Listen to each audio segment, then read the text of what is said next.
The upper hand, no tricks up my sleeve. No jokes when I flex and freeze. Charged up, ready to run through. Like a bulldozer, nowhere to run to. Ooh, I like the flavor coming on the air. Bring them out, bring them out. Davis Martin, wearing the new City Connect uniforms for the second game in a row, will lead the White Sox here in Game 2 of this 3-game series. Well, last night was a lot of fun, and I think what this team is starting to discover is it is a lot of fun if you win and play like they played last night, and Davis Martin has been pretty good. Martin's numbers in his last 2 starts, has not given up an earned run, 11 innings pitched, 8 strikeouts. He came in the second inning in his last start after the White Sox used the opener, and it has really seemed to help this White Sox rotation get back on track. I think he's done a really good job. The kick change is good, but he establishes his fastball, and everything works off of that. Joe Espada, the manager for the Houston Astros, a late scratch to their lineup. Their superstar, Yordan Alvarez, had inflammation in his right hand, so he will not be in the starting lineup. It'll be Jeremy Pena with his 6-game hit streak leading things off for the Astros, followed by Altuve, Paredes, Walker. Yainer Diaz has really picks it up as the catcher. Carantini, DeZenzo, Rogers, and Jake Myers in center. There's a look at Davis Martin. This is start number 6, his 7th game. His ERA very good at 3.24. You see the strikeout to walk ratio. Opponent's OPS is good, and this is how he's going to use it. 4-seam fastball, 29% backed up by the change. Then he'll throw the slider and cutter combination. Don't look for many sinkers or curveballs, and he wants to get off to a very fast start, and it doesn't hurt that Alvarez is not in the starting lineup. Davis Martin ready on the bump. And his first pitch, a fastball by Jeremy Pena, strike 1. Bruce Streckman's got the plate. As you can see, not necessarily pitcher friendly or hitter friendly, although he leans to the pitching side. A man after my own heart.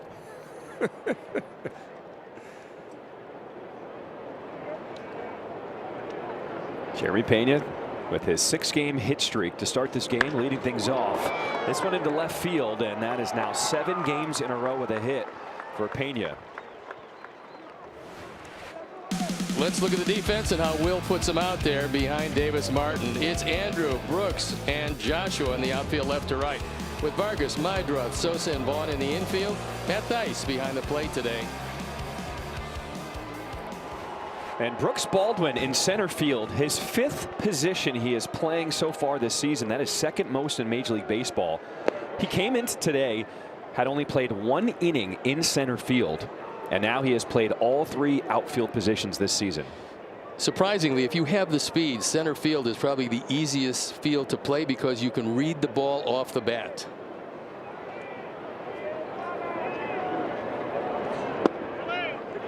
It is incredible, though.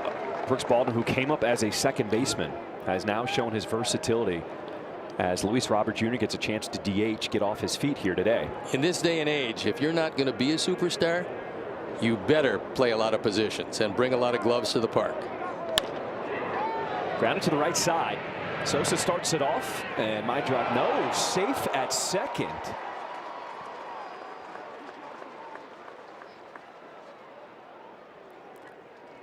We'll take a look at it again.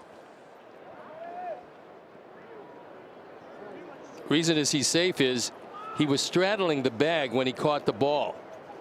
And by the time he put his foot down, Pena was there. So a bit of a mental mistake to start this game, but the end result is 1st and 2nd and nobody out. So, Steve, the last few games we have seen from the White Sox, bases loaded in the 1st inning and both starting pitchers able to get out of the jam. It was Sean Burke and then Jonathan Cannon yesterday being able to do that. Well, now instead of Alvarez in this spot where he is enormously dangerous, even though he's off to a fairly slow start, you have Paredes, who doesn't run exceptionally well. What made it impressive for Jonathan Cannon yesterday was that he had to work around 2 errors in that 1st inning with the bases loaded, and he came up with the pitches to get out of that jam. He kept his concentration and put a 0 up. Here's Meidroth, look to second. Sosa's thrown to first, and they do turn the double play as Pena advances to third. It really helps, and not that Paredes is a bad hitter, because he's not. He's just not Alvarez, and he grounds into a double play. So quickly, 2 outs, runner at third, and a chance to get out without giving up a run.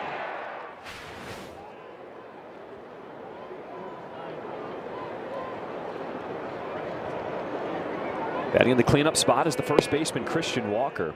As the cutter misses outside, ball 1. Walker is batting average under 200 this season.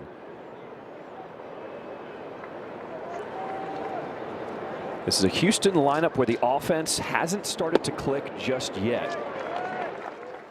It is time for our live lines presented by Circa Sportsbook. We check out the odds for Davis Martin's strikeout total today. Steve, are you sure this number is correct? I'm shocked. Shocked, I say. 4.5 over under in strikeouts. That seems to be a very comfortable number for the boys that make the odds. Davis Martin has been going fairly deep into games, so I like the over, despite the fact he hasn't had one yet. In his last start, well, it actually wasn't a start because he came to the game in the second inning, but his last appearance on Sunday in Sacramento, 6 innings, no runs, but he did have 5 strikeouts. Walker's averaged 32 home runs the last 3 years. 2 away here in this first inning. And that's a pitch that's really been helping Davis Martin. He's realized that teams had started to sit soft against him with his changeup, and he's using a lot more fastballs. It's a 4-seamer, and it's got some life. Walker swings through it. 2-2. That'll get your attention. That certainly will that. Good riding fastball. Unfortunately, got a little too far inside. He was trying to jam him with that fastball, but location wasn't there. Pena with that leadoff singles on at third with 2 down. 3-2.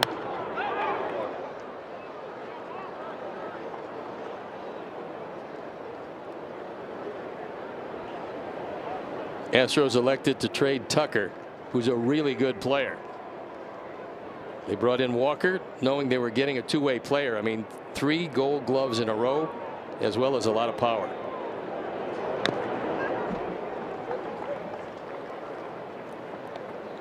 The Kyle Tucker trade was the big move in the offseason for the Astros. Now the dilemma on can you sign him and what do you offer him falls to the Cubs to decide.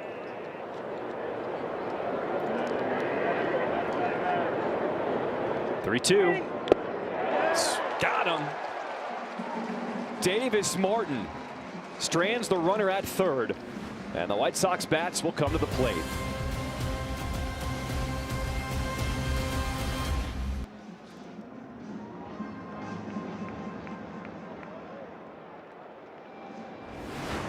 Chase Mydroff starting things off at short, followed by Miguel Vargas, Benintendi, Robert Jr. with the DH today, batting in the 4-hole. Palacios, Vaughn, Thaiss, Sosa, and Brooks Baldwin batting ninth.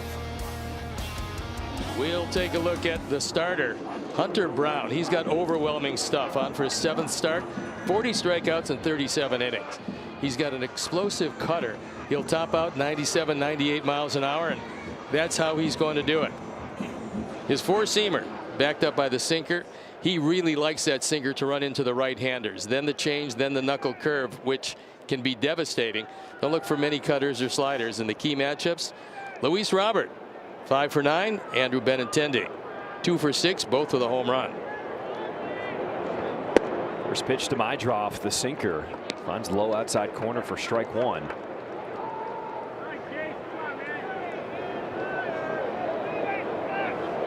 Mydroff in his 3rd game back since spending a brief stint on the injured list with a right thumb injury. Shoots this one into right field, and you love his approach. Never tries to do too much, but finds a way to get on base. Let's take a look at the defense and how they're going to line up behind Brown. It's Altuve, Myers, and DeZenzo in right field. Then Paredes, Pena, Rogers, and Walker in the infield. Pretty good defensive infield, and Yainer Diaz behind the plate. Off to a slow start, but he's a very destructive offensive force when he's right.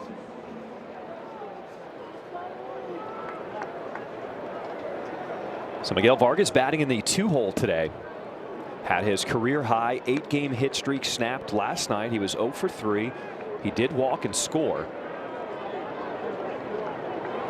But it is clear the adjustments that he made have made a big difference in the way his season has played out. Well, it allows him to catch up to the high fastball, and to hit against Brown, you really have to be able to turn on that high fastball. But that's his four-seamer, and Brown, who does throw a very good two-seamer, makes it really tough. Let's take a look at the pitch tracking on that four-seam fastball for Hunter Brown. Well, he's thrown 206 of them and given up 3 singles. That's pretty good. Slugging percentage is ridiculous, and 18 strikeouts. So his stuff can be and usually is overwhelming. Now you compare that slug versus MLB average, and it is ridiculous. No, that's like elite pitcher stuff. 2 balls, 2 strikes. They will check on my drop at first. Steve, there was a great article in the Houston Chronicle this week about Hunter Brown and his development from when he was in high school to now where he is as one of the elite pitchers in the game. And it's fascinating because back in high school, he was only throwing low to mid 80s and had no attention from any colleges. That one is spanked up the middle. My drop will take the big turn, notices the bobble, and he will go to third. Heads up base running from Chase Mydroth. Chase was looking at the plate all the way. And we'll take another look at it. There's that cutter slider hybrid, and he takes it right back up the middle. When Myers has some problems, he's off to the races. Runners at the corners, nobody out, as the Sox, who have gotten on top in a lot of ball games lately, looking to do that again this afternoon. And Steve, that was a point of emphasis in spring training, taking those big hard turns, making sure you're alert for the play, picking up the ball early, and just trying to figure out a way to get extra runs and make it happen on the base path. Well, it's a testament to Will Venable and his staff, the fact that this team plays hard each and every day. They run everything out. They run as hard as they can, not only to first base, but they're always looking for the next base. Can you take it? Will they give it to you?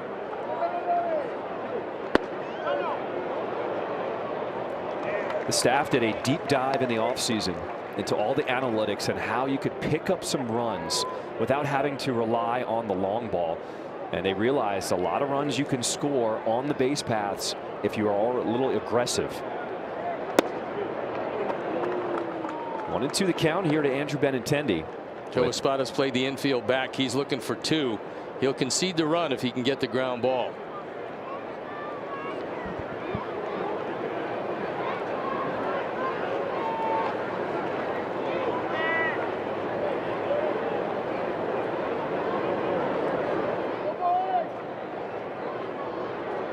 One-two pitch. That is the other trademark for Hunter Brown. He will come in, out. He is not afraid to go anywhere on the plate. He said, normally guys this day and age like to use soft stuff and go hard away, stay away from the power zones for guys. He goes, that didn't really work for me early on in my career. I'm a guy with power stuff. I'm going to come inside. Well, also that allows him to throw that 2-seam fastball, which he loves to run into right-hand hitters. Now, the analytics guys don't really like that 2-seamer from Brown. But Brown said, well, I like it, and I'm going to use it. And it's worked pretty well so far. Slapped the other way, and Benintendi will drive in the first run of the game. Mydroth scores from third, and the White Sox strike first, 1-0 here in the first inning. Sox aren't exactly doing this to a guy with a 10-point ERA. Coming in, Brown with a 122 earned run average and a 4-1 record. As Benintendi just reaches out, takes exactly what Brown gives him, and it's 3 straight hits and a run in the early going. White Sox have scored early, and it has been often scoring first 6 of the last 7 games. That's a really good trend, especially if you add on some late runs like they did last night. And now you got one of the hottest hitters at the plate, Luis Robert Jr. With runners on at first and second, nobody out.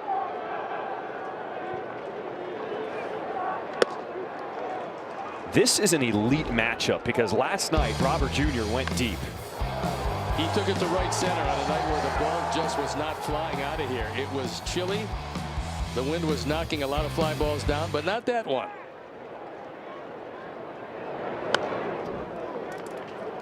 You got a power pitcher who will come inside, and Luis Robert Jr. who can turn on those and take it out to left field. Hasn't been the greatest start, but he's starting to look really comfortable. 1 ball, 1 strike. Sinker on that outside corner, strike 2. A 7-game hit streak right now for Luis Robert Jr.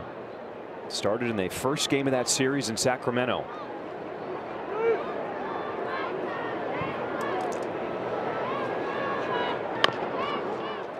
Slow roll it, and it will go foul. The last 4 games, Hunter Brown has been pretty close to untouchable. The ERA 0.36, the whip ridiculous at 0.76, and he's won 3 of the 4 games.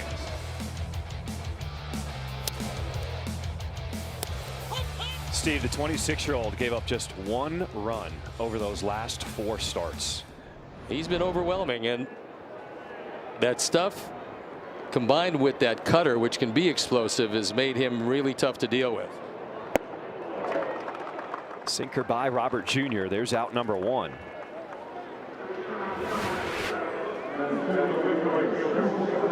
That's a pretty good pitch. You saw the late movement. I mean, it started out off the plate, and then it kind of came back a little bit. It was in the strike zone, and Luis just swung through it. Now it's up to Joshua Palacios.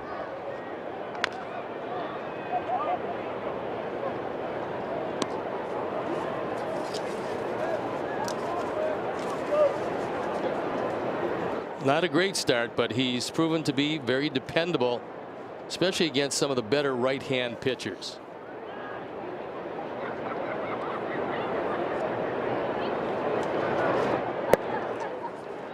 Palacios was inserted late in the game last night as a pinch runner and had made one of those huge plays. He was on third base, a comebacker with the infield, and instinctively, as soon as the ball went over to first base, he came in to score, and the White Sox were just taking advantage of all the opportunities last night.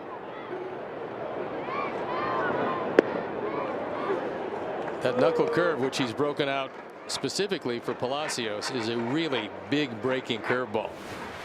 It's pretty close to straight over the top. You see the grip, a lot of spin on it, and then it just explodes almost straight down. 1-2 pitch. Changeup put in play to the right side. The only play for Walker is to go to first, as both runners will advance with 2 down.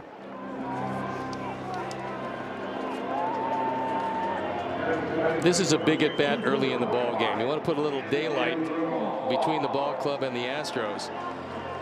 And Andrew Vaughn, as we've told you, loves fastballs. So we'll see if he gets a hittable fastball and maybe drives it into right center field. Brown started off that last at bat to Palacios with a changeup. See what he does here to Vaughn. Goes with the knuckle curve.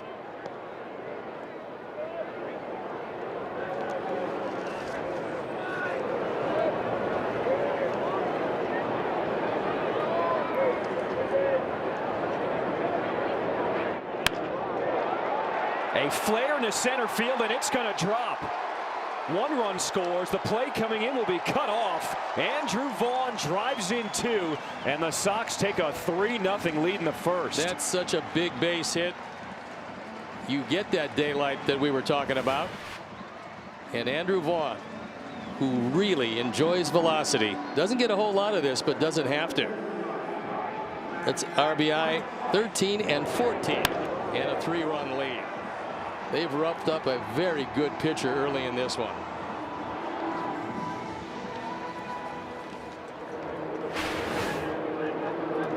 Three runs off Hunter Brown, who has been one of the best in the game. And Matt Theis, who is at the plate, has talked about the approach of the hitters 1 through 9 in the lineup. And he said ever since that Minnesota series, he has seen a different approach from this team. Guys are locked in. Guys are taking better at bats. And even though the results were not there in terms of wins and losses, he was noticing the difference from all of his teammates.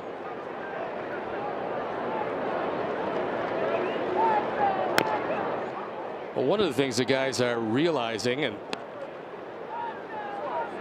you can look at the improvement, is that if a guy's going to throw you a pitch in a specific place that you can't hit out of the park, taking a big swing doesn't really help you, because you're not going to hit a home run on many pitchers' pitches. And just like Andrew Vaughn, that ball caught him probably a little lower on the bat than he would like, but he muscled it into right center. And also don't think that piling up the pitches in the first inning is a bad thing when you go after a pitcher like Brown. 3 innings, 3 runs in this first inning is the most earned runs he has allowed in any start so far this inning. This season, excuse me. Well, the Sox are taking what Brown is giving them, and they're looking away.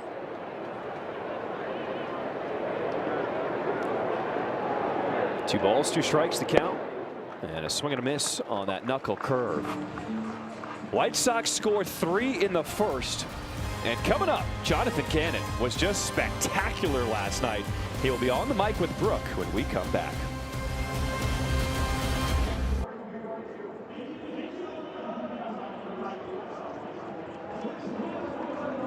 Here with last night's starter, Jonathan Cannon. A solid outing for you, Jonathan. Before we get to that, you know, a great first inning from Davis Martin and 3 runs early from this lineup. As a pitcher, though, how much can you appreciate that when you're getting that run support, especially so early on? That's huge. It's just such a big confidence boost going out of the mound with a lead.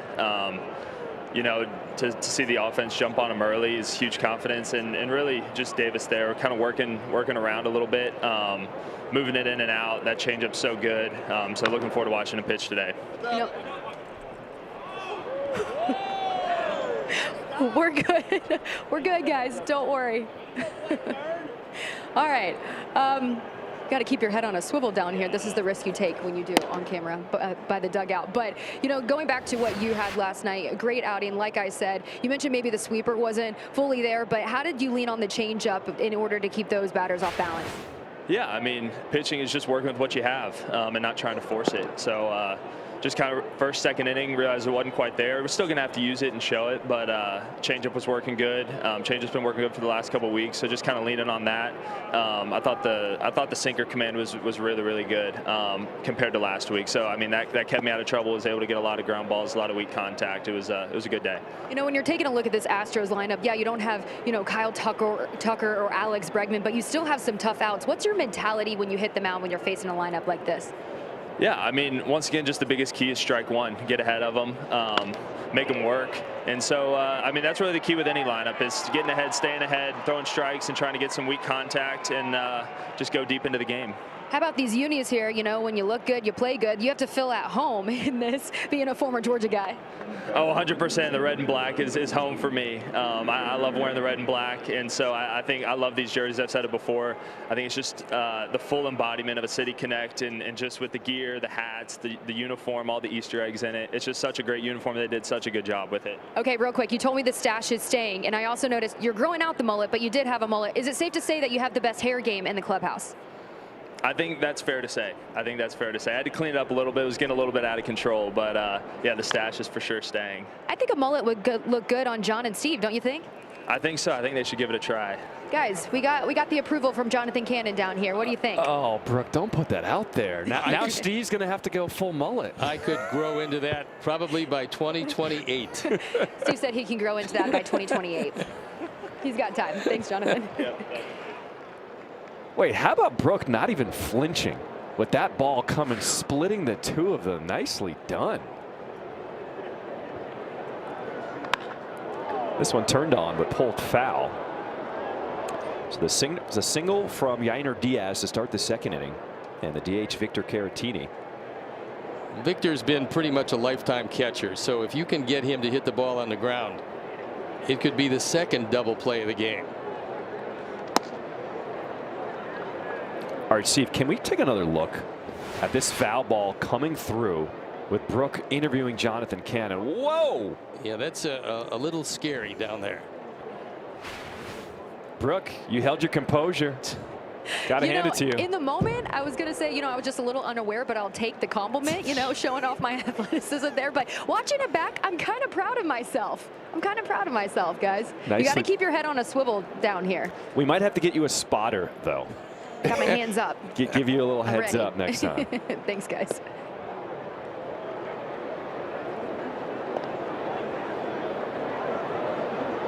It's like what it was like to play in the old Oakland Coliseum. With no guardrails on the dugout, you had to be alert at all times. I've got an idea. A batting helmet for Brooke when she does the on-cameras.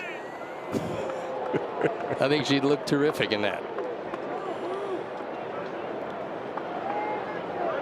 The John Olerud at first base. Could be that, yeah.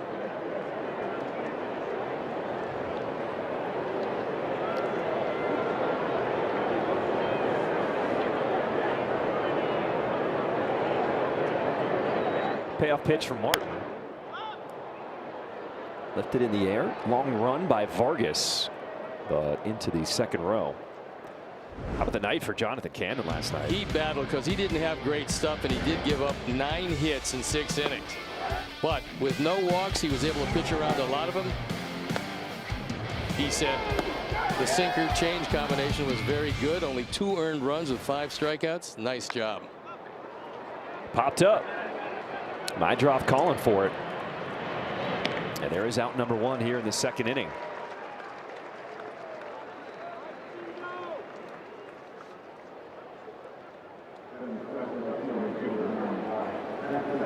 It really feels like the opener that was used on this most recent road trip has helped the starting pitching staff get back on track.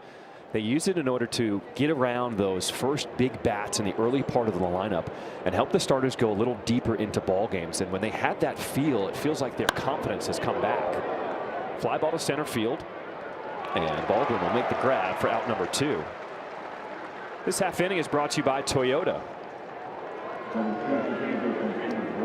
Throughout the course of a season as a starting pitcher, do you feel like you need those outings to feel like, okay, I can do this again, or this is what I needed to make the adjustment to get your season back on track? Well, look, I think that the occasional opener is a good thing, because the heart of that lineup, you usually face them sometimes for the 3rd time around the 5th inning.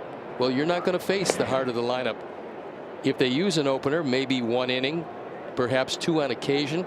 But the key is that opener, he can't give up any runs, because if he gives up some runs, you're looking at maybe a lot of people coming out of that pen.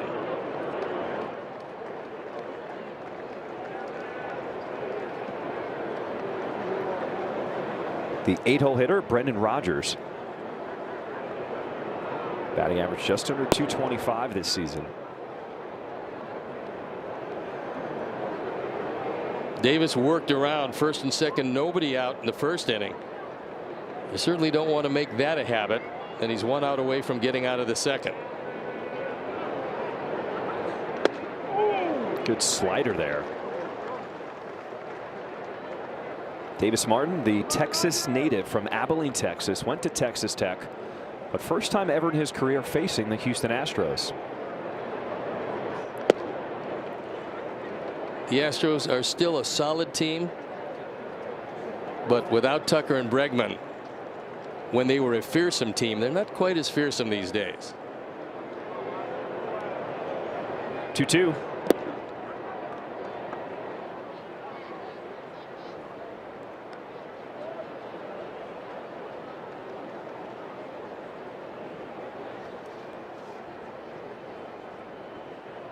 Early on in the season, you got the teams like the Mets, the Dodgers, the Yankees, the Padres, teams that are looking outstanding, but there's still a lot of teams that are lurking right now, still trying to find their way. Swing and a miss. And Davis Martin picks up his 2nd strikeout here today.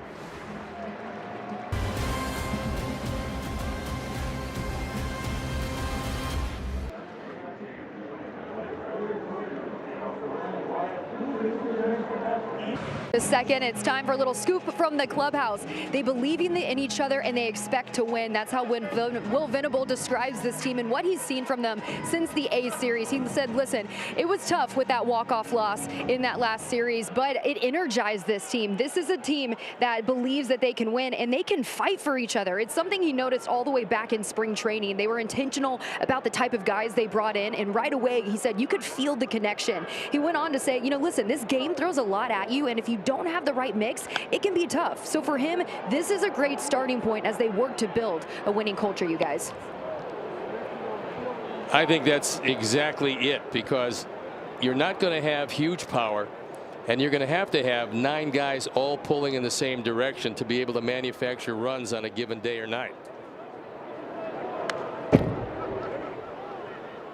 That's one of the things that I think really impressed Will and the staff, was that these guys are not rooting for guys to not succeed so that they can maybe get a job. They're rooting for everybody to succeed, because there's nothing in this game like winning. Sosa lifts it in the air down the right field line, and that one will get out of play. Your Chicago White Sox are presented by Rate, a top mortgage lender in America, proud to celebrate 125 years of baseball. With next level technology, competitive rates, and a fast process, Rate makes your home buying journey simple and stress free. Rate, your home team. Get in the game at rate.com.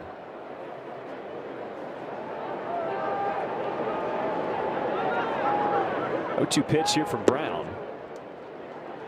It's something also you feel in the clubhouse when you go in there. This team has embraced this role and understanding the odds were stacked against them this season. People didn't have high expectations of this team, but they have high expectations of themselves and each other.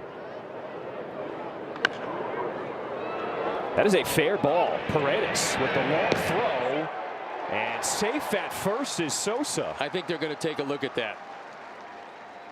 That's a real good play by Paredes.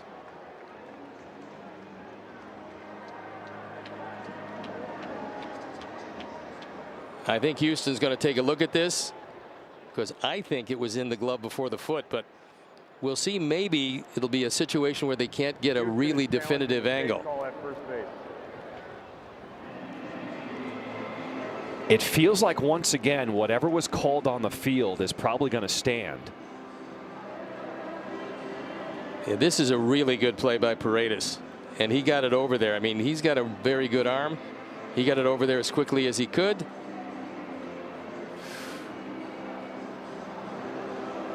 It is really close. It's really close. We'll take another look at it. Paredes to his right into foul territory on the grass. Guns it across and makes it very close. Normally this is just a base hit.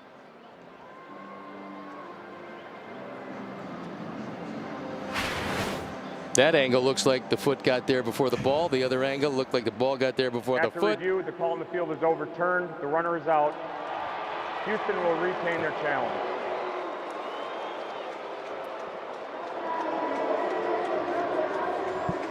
So overturned as Sosa will make the trot into the dugout for the first out here in the bottom of the second.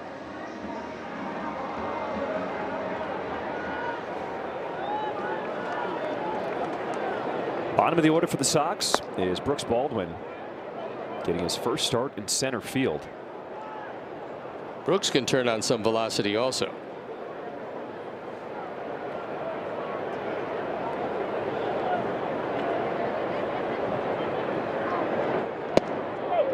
Tied for the team lead with 14 runs batted in this season. It's tied with Luis Robert Jr. That one had a good part of the plate. Brooks caught a break.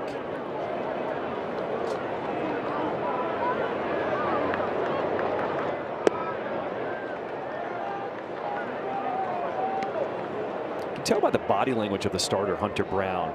Still trying to find his control, trying to find his good stuff.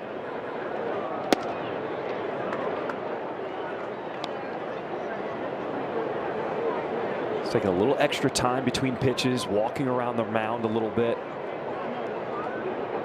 Shakes off a couple times. And delivers a walk.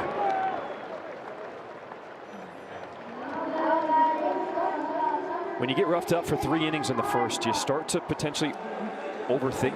3 runs in the first inning. Do you start to overthink things and shake off a few too many times? Well, what I think happens is you realize you don't have your great stuff, so you're going to have to make an adjustment. And that adjustment usually involves taking a little something off every now and then.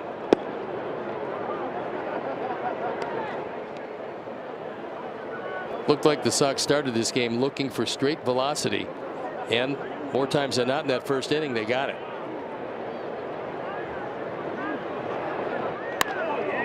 There's a knuckle curve on the ground. The flip to second for 1. And the double play is turned to end this second inning. Sox on top, 3-0.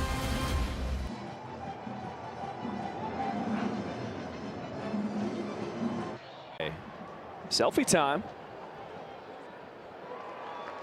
Get the friends together, come out to the ballpark here at Wright Field. Beautiful day today, bright sunshine. This one is hit hard. Myers sends it deep to left and into the bullpen. First home run of the season for Jake Myers. And the White Sox lead is down to 2.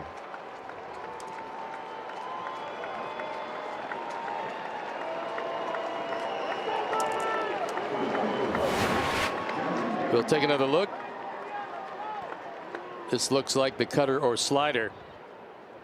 Has some spin on it, but doesn't do a great deal. And Myers, who's not known for big power, hits a line drive out of the park.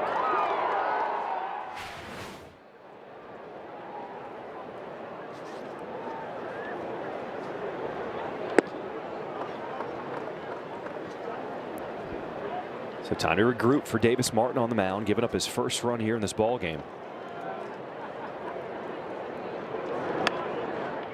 And on the hands popped up. And Vaughn with the grab for out number 1 here in this third inning. Let's go to Connor. All right, baseball history last night. Riley Green of the Tigers became the first player in ALNL history to homer twice in the 9th inning. The left-hander been in a little bit of a slump, but got both Kenley Jansen, a right-hander, and Jake Eater, former White Sox, a left-hander, who is his second 2-homer game in 5 days. Only 2 other Tigers in franchise history had ever homered twice in 1 inning. Maglio Ordonez and Al Kaline the other. The Tigers now 21-12, the best record in the American League. Well, Connor, they've got a very solid team, and we know when Skubal is on the mound, they're pretty dominant. Tigers, like a lot of teams, have to figure out their bullpen. If they can do that, they're going to be really tough. And right now, you'd say they'd have the inside track at the division title. Altuve pulls that one foul, 0-2 the count. However, that being said, there is a lot of baseball left, and you can't really predict the injuries you're going to have. You just have to hope they're not too consequential players.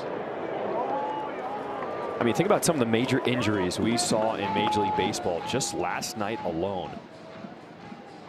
You've got Tristan Casas, who suffered the season-ending knee injury for the Red Sox.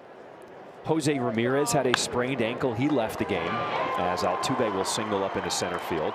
Fernando Tatis Jr. He got hit on his left forearm by a pitch. That thing blew up. It was the size of a baseball. He also left the game. So Tatis Jr. and Ramirez both listed as day-to-day.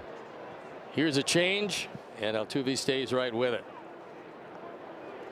He is very far up in the plate. And because of that, he's able to get to breaking balls and especially the change before the late sink.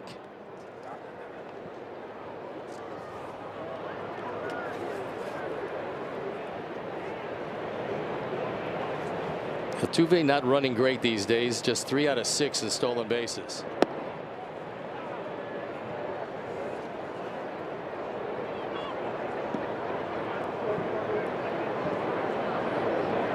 Isaac Paredes, who just made that fantastic play in the field at third.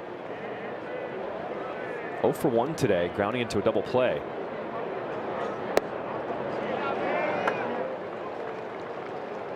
You know what I haven't seen in a while? A player grounding into 2 double plays in 3 innings. So you're saying now would be a good time for that? I would think that, yes, it'd be an excellent time.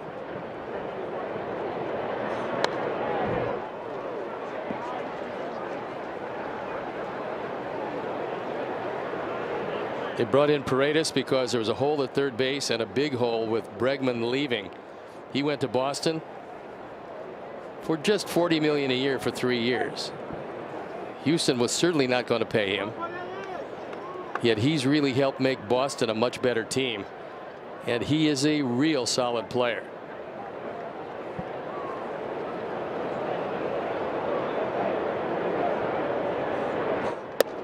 It's fascinating how it played out because Jose Altuve, who was clearly one of the voices of the team, had begged the organization to re-sign Bregman and try to lock him down before he went on the free agent market.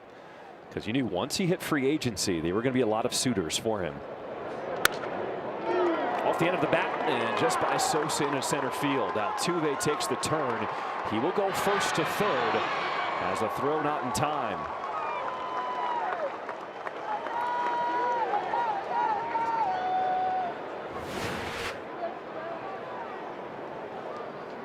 It's a cutter, and it's really a good pitch.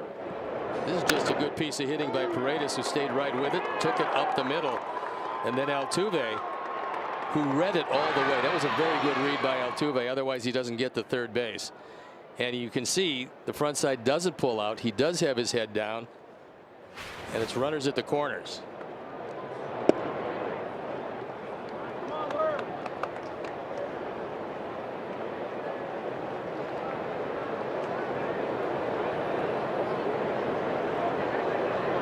Davis Martin faced first and third in the first inning. Was able to get out of that jam. As this one is fouled away. Head to the ballpark next Friday as the White Sox take on the Marlins at 6:30. You can be sure to stay after the game for a post-game fireworks show presented by Gatorade. To purchase tickets, visit whitesox.com/promos. Love a good fireworks show, but they're a little more enjoyable after a win like they were last night.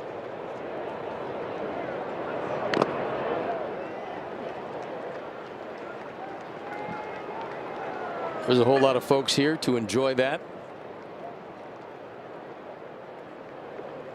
And after tomorrow's game against these Astros, we'll travel to Kansas City.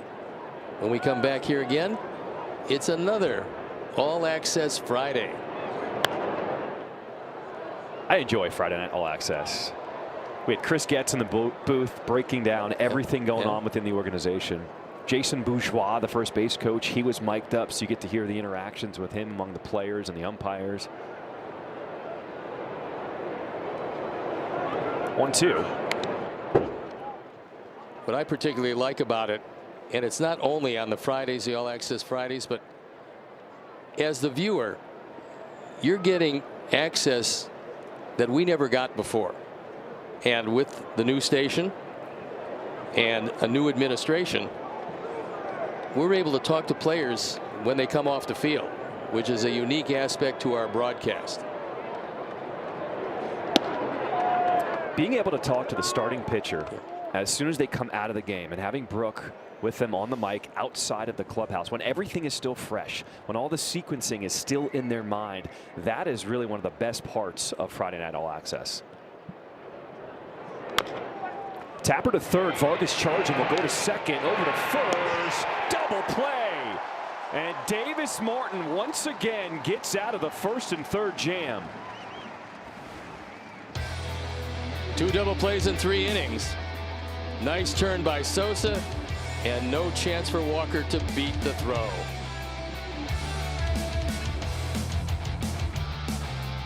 The White Sox are celebrating a Hall of Famer today. Dick Allen, and the bobblehead, led all of baseball in 1972 and wins above replacement, on base percentage and OPS, hit himself 37 home runs and drove in 113 RBI, and was a teammate of our very own Steve Stone in 1973. Well overdue for Dick Allen to get into the Hall.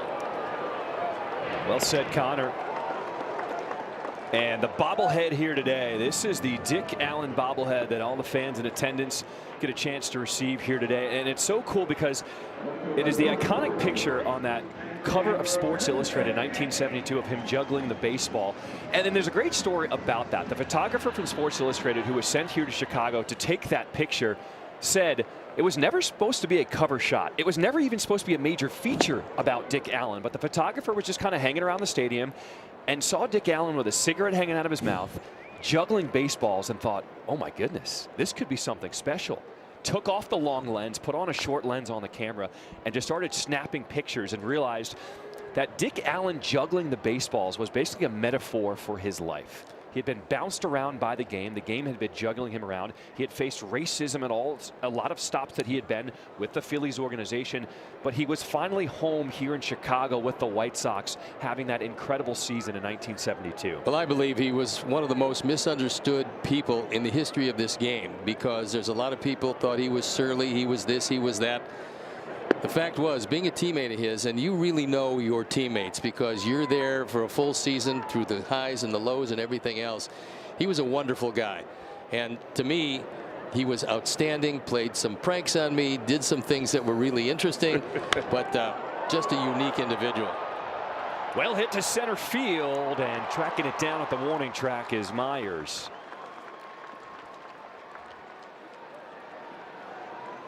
Ball was hit well, but unfortunately not quite as lively towards straightaway center field, and the ballpark contained that.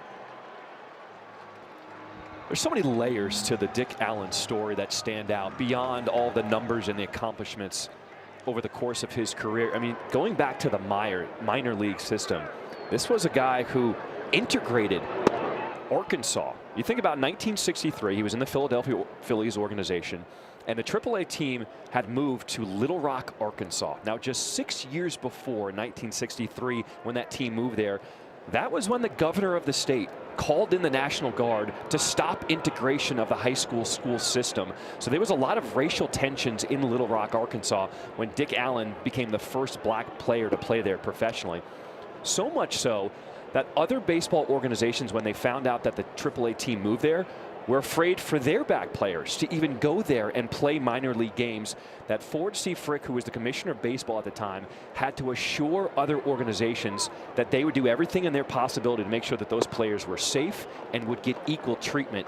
That's when other teams decided, okay, we will spend our money for the travel and make sure that other players, the black players in our organization, will even go there to Arkansas. And when Dick did get to the major leagues, he got there with the Philadelphia Phillies, which was a very rough place at that point. And he was just one of those guys that wasn't going to take anything. Dick was one of those guys that wasn't going to take anything from anybody, and had a very rough ride from their fans. Got into an argument with a guy by the name of Lee Thomas, a different Lee Thomas than you probably know, and it didn't work out very well. But as a teammate, not many better guys than him.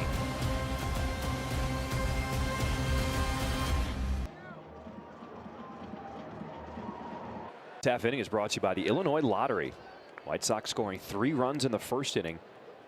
Astros answering with 1 in the third, and it's a 3-1 ball game as we start this 4th inning.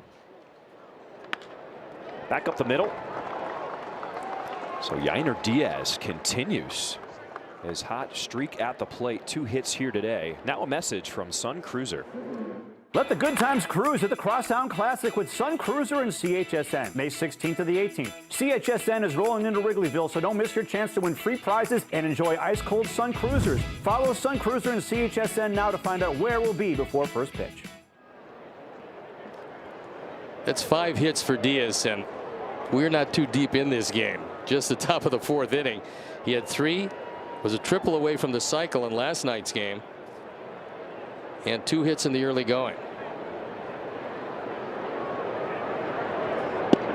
And Yainer Diaz was one of those bats that was struggling coming into the series for the Houston Astros. Had an extra day off, 48 hours of rest with the off day on Thursday before the series started Friday. Davis has had to make some big pitches because he is giving up a lot of hits. 6 hits already and 3+.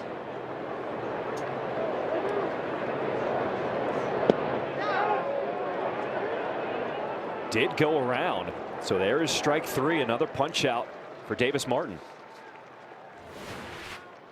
Look at it from the side. Brewster Ekman didn't need any help. He saw that he went around, and there's the first out. 3 strikeouts for Martin here today. But he's had to deal with traffic. The leadoff hitter has gotten on in every single inning for the Astros.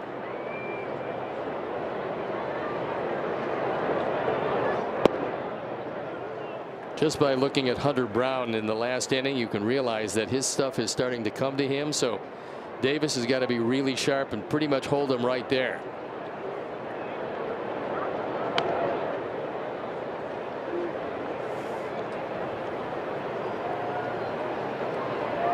Diaz 0 for 1 in stolen bases. You don't expect him to run.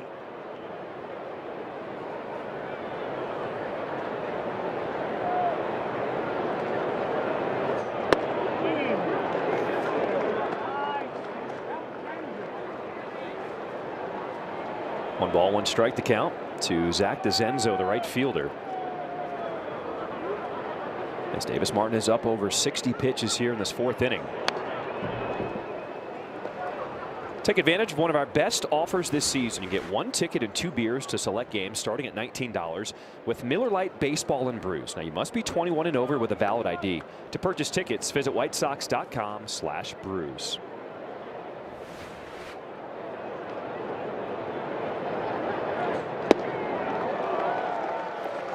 4th strikeout for Davis Martin.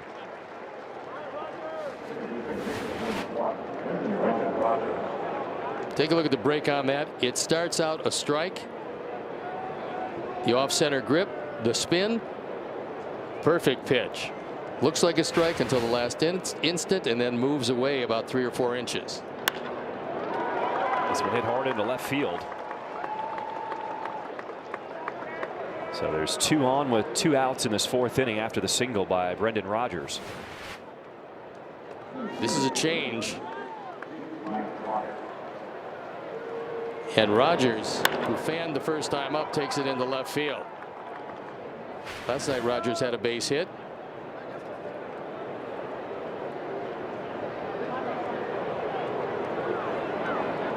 Let's hope that trend continues. 1 for 9 with multiple runners on base. That's a recipe to lose a few ball games.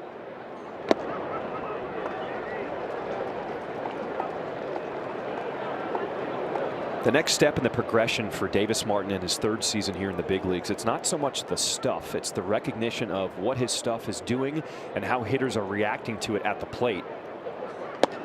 Noticing that these guys in the bottom of the order were maybe sitting soft, as you saw Brendan Rodgers jump on that first pitch changeup. So the first 2 pitches here to Jake Myers, who hit a home run, have been fastballs. When we come back after this inning, I'll give you an idea about what pitchers have to notice and how you have to adjust.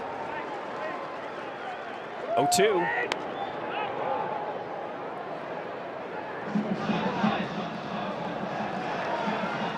Because a lot of the talk around Davis Martin has been that kick change and that new changeup, which is fantastic. But in his mind, he really feels like it's the recognition part of the game that is going to take his stuff to the next level. He wanted to throw that fastball a little higher. Because you get it up and out of the zone, there's a very good chance Myers is going to swing through it. Because, John, I mean, you recognize it. I'm sure that Davis has recognized it. There's a lot of guys sitting soft, waiting for anything off speed. Nice pick by Theis, making sure there's no advancement.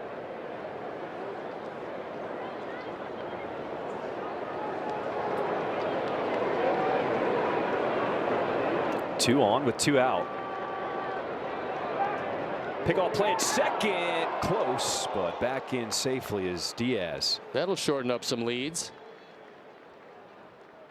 Good coordination with Sosa and Martin, and they almost got him.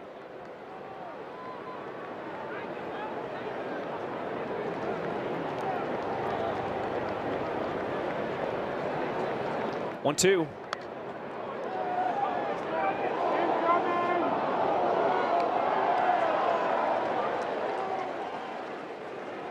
can tell Martin's not giving in, continues to come inside with that fastball. Pitch number 73 on the way.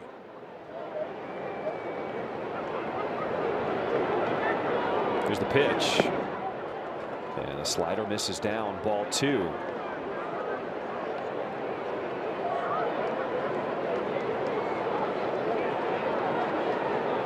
Has not been a comfortable day for Davis Martin on the mound, with traffic every inning. Very similar to Jonathan Cannon last night. 2-2.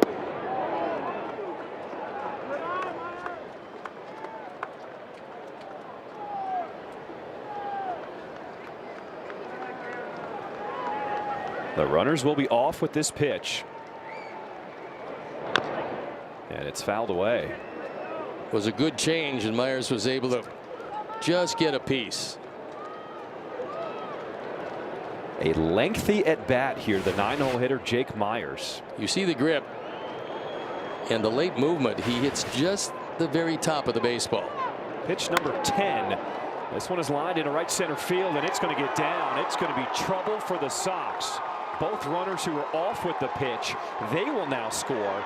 Myers chugging to third. And he ties the game with a 2 RBI triple.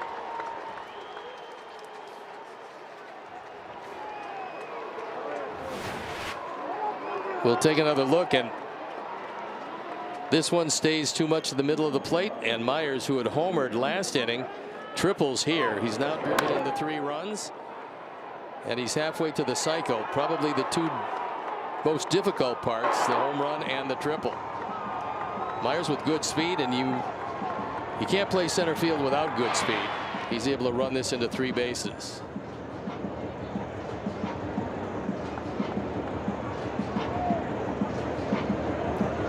Just a tough at bat.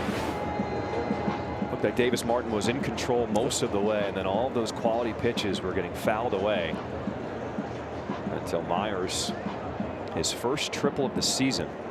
Bruce Dreckman now will go out and tell the boys to break it up. But it's a new game, tied at 3.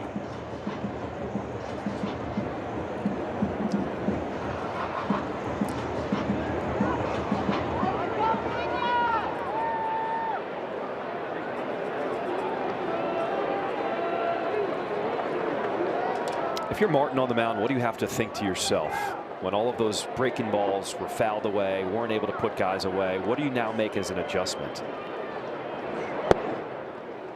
You should be thinking, and I'm not sure what Davis is thinking, but you should be thinking only about this pitch. It's 1-0. Your whole world is this pitch. Make a good pitch on this pitch. See if you can get him out. If not, make a good pitch the next pitch.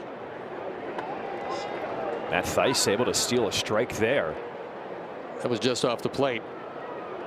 Good framing by Thaiss, who's done a really nice job behind the plate.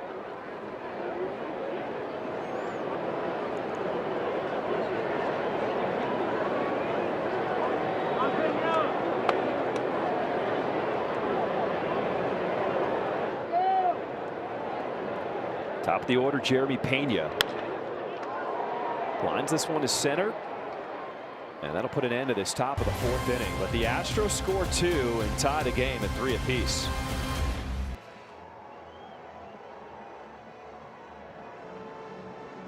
So that you can know your Sox just a little better. Derby Day, so we're Derby themed. Said Mike Vassell would throw the best Derby Day party just because he seems like an entertaining guy. The Block is what he'd name the horse. Not exactly a fast sounding name for a horse, but maybe he's looking to keep it an underdog. As for the fashion statement, the full on Peaky Blinders suit. It'd be a good look, fellas. Ooh, okay. I love that series, by the way. You're a horse guy, right? I am. Supposed to be some wet stuff on the track in Kentucky today, There right? will be. I owned harness horses for a time. Found out that the bad ones eat just as much as the good ones. But I had sociable horses. They never wanted to race out front. They wanted to race in the middle of the pack and pretty much stayed there the entire race. What were some of the more creative names you had for horses? We had Smoke Commander. We bought some horses and they came with names already. We couldn't very well rename them because, you know, when you say Go Smoke Commander, if you say Go Rex, he probably wouldn't know who you're talking to. Okay, it's Smoke Commander. I can't remember the other 2. They were even worse. Smoke Commander was mediocre and the other 2 were awful.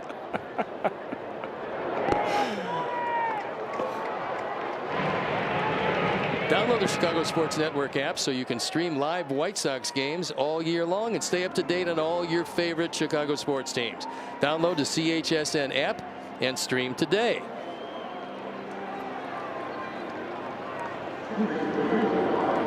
So a new ball game here in this fourth with the Astros tying things up. Last time up, Andrew Vaughn came up with that huge 2 RBI single in the first inning.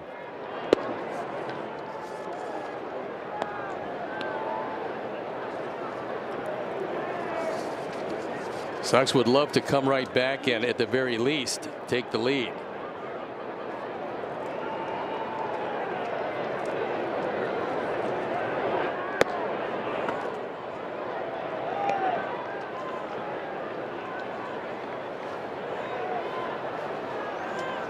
Palacios has yet to try to steal a base.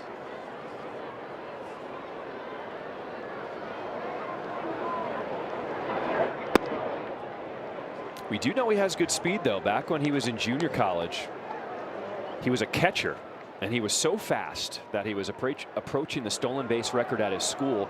He switched from being a catcher to an outfielder to save his legs, and that is what got him the attention to get a scholarship to Auburn.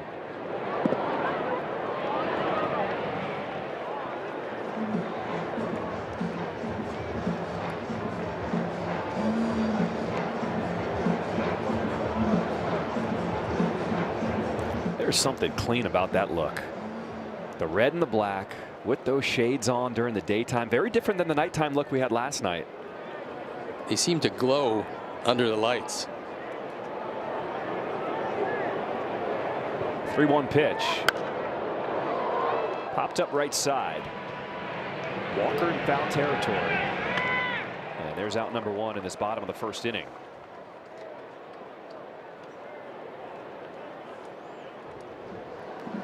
Talking about the Hunter Brown story starting this game, how this was a young man who was throwing mid-80s in high school and is now throwing upper 90s. It was all thanks to a growth spurt he had in college that helped him get a little taller, a little stronger, worked on his mechanics, and then the ball just started flying. Well, he's also added about 1 mile an hour to that fastball from last season to this. And he did it really by working on his hips and the flexibility, because he kind of throws almost across his body. Well, actually, he does throw across his body, and sometimes that will not allow your arm to hold up consistently, but he's making it work. It also just goes to show you that you don't have to be one of those highly rated prospects out of high school. He went to Wayne State University, didn't become a starter at full time until his junior year in college.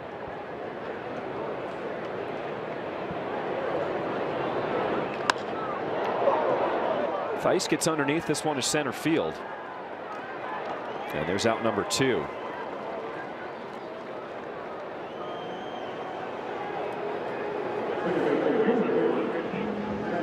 So when Hunter Brown came up in the big leagues last season, he had a rough start. The first month of the season, he actually was taken out of the starting rotation and put in the bullpen. He knew what adversity felt like because he had struggled early on in his career. He was never one of those guys that everyone thought would just light up the radar gun.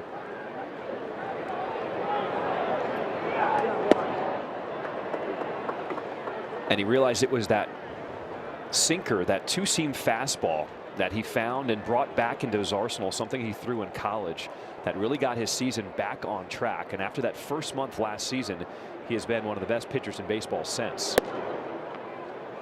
Well, we saw it last inning where he went inside on a couple of right-hand hitters. Vargas was one of them, and he just tied him up. There's a lot of movement to that 2-seamer. And where he goes 97 hard away, that 2-seamer about 94, but big movement.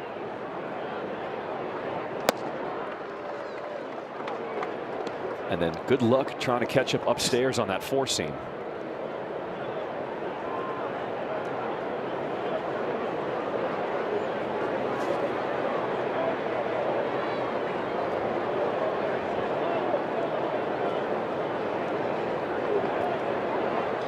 Lenny and Sosa trying to break up the rhythm of Hunter Brown, calling the time, because you can tell Brown's starting to get in a groove.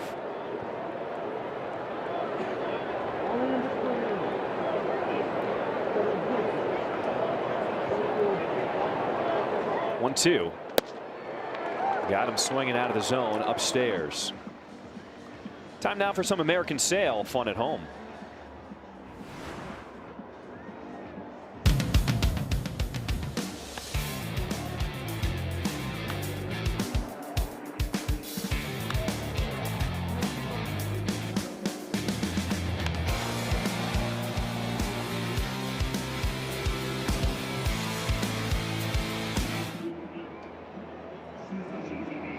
Inning is brought to you by St. Xavier University.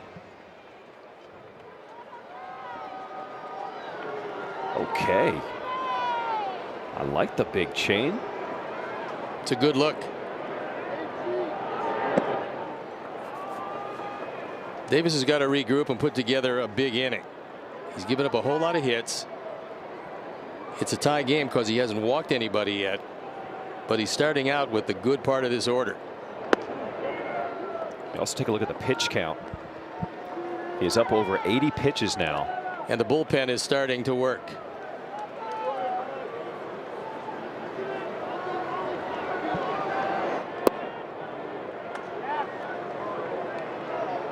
There's a look at Fraser Ellard as he loosens up quickly.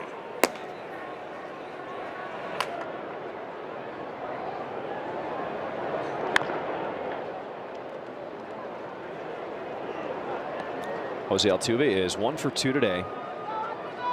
Singled back in the third, but he was stranded at third base.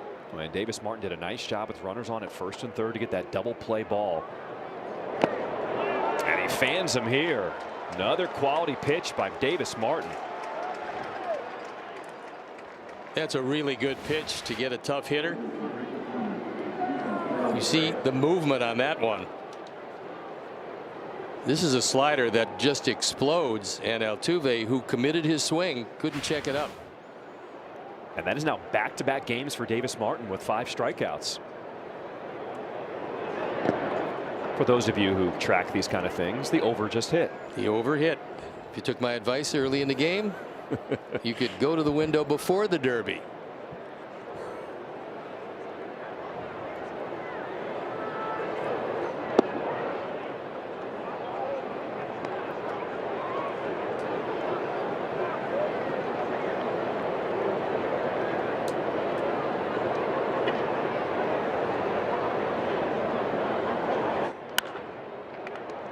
Vargas with the snag at third. 2 away here in this 5th inning. All right, once again, it is Dick Allen bobblehead day as we honor the life and legacy of Dick Allen, his MVP of performance in 1972. A special bobblehead will be given out tomorrow, but you have to buy a specialty ticket, Steve. Just happen to have one, John. Funny you should bring that up. Have one right here. Star Wars theme. Look at the hair. That hair is made for a mullet. Driven out to right field, Palacios underneath. Get your specialty ticket. May the 4th be with you tomorrow.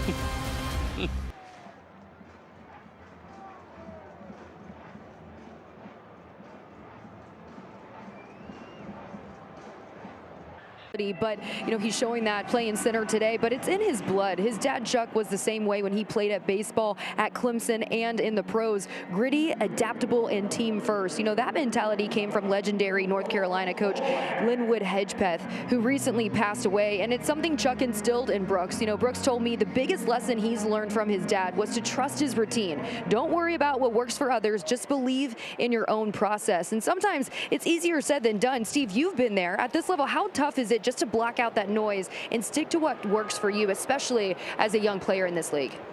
Well, Brooke, I was told a little later than I would have liked some pretty good advice, and that was you're not good enough to be consistent off the field and then expect consistency on the field.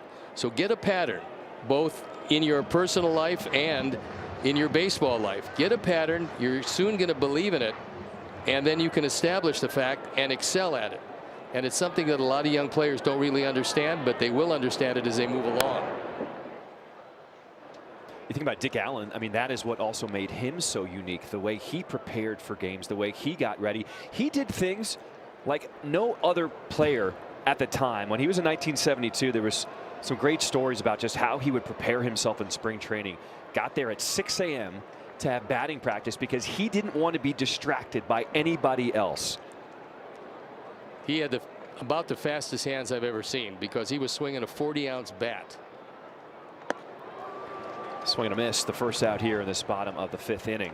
Time now for a message from Powering Chicago. At Powering Chicago, we build more than electrical infrastructure, we build the future. Our trained, qualified, diverse workforce knows electricity. Partner with Powering Chicago and build better construction, better careers, and better communities for generations to come.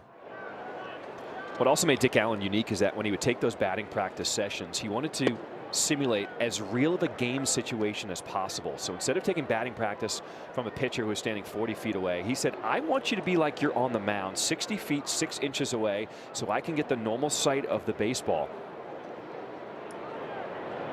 Also in games during that spring training, he wouldn't swing until he had 2 strikes on him in every single plate appearance, because he said, I want to swing when it's under pressure and I want that feeling to get me ready for the regular season. Well, he was really a unique individual and a unique player. Meidroth pops it up. Walker drifting back in foul territory, and there's out number 2. Dick did something that I've never seen anybody do before, but it speaks to his athleticism and his abilities. He would come to the game 15 minutes before the game started. He'd put on his uniform. He would, and I know it's not a great thing these days, but he would smoke a cigarette and he would get ready to go without making one throw, without running at all, without swinging a bat. He would just go to first base, and that would be his game prep. So he was a guy with so much talent. I don't recommend that to anybody, but he was able to get away with it. And he used to do things like telling me, Mike Cuellar starts me off with a slow curveball every time he's ever faced me. If he starts me off with a slow curveball tonight, I'm going to hit it over the roof. That was in the old ballpark, Comiskey Park. There had only been, I think at the time, only 10 balls hit over the roof. And I watched the first at bat. Cuellar throws that big slow curveball, and Dick hit it over the roof, just like he told me he was going to do. That is a unique talent. I mean, there's some players who can just turn it on, and that's what made him so special. Unfortunately, passed away in 2020 at the age of 78. The 7-time All-Star, though, was elected to the Hall of Fame, the Classic Era Committee, thankfully.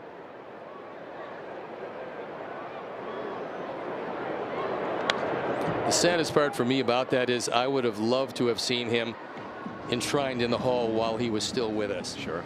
And I think a lot of athletes feel the same way. I mean, if you don't put me in while I can really enjoy it, well, you don't have to worry about putting me in. But for his family and for the many friends that Dick had, it was a great moment when it was announced that, yes, finally, indeed, he was a Hall of Famer.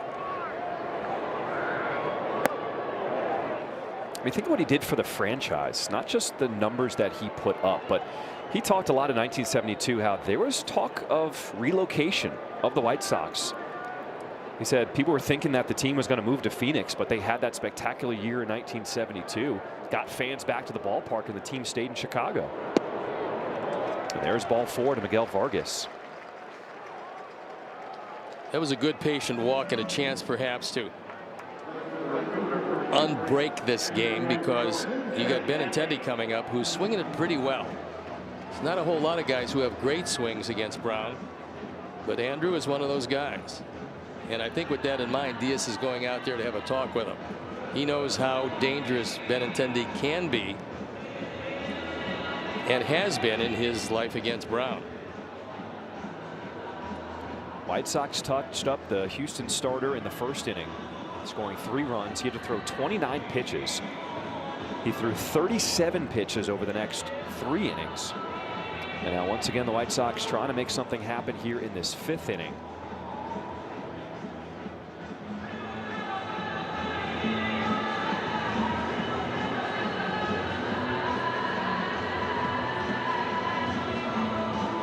Well, things went really well in the first inning, and since, not so much.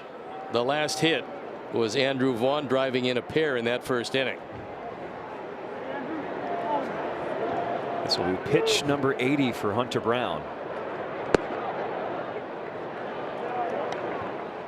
Benintendi didn't love the call there. Thought he has a case for it. I mean, this is just barely off the corner.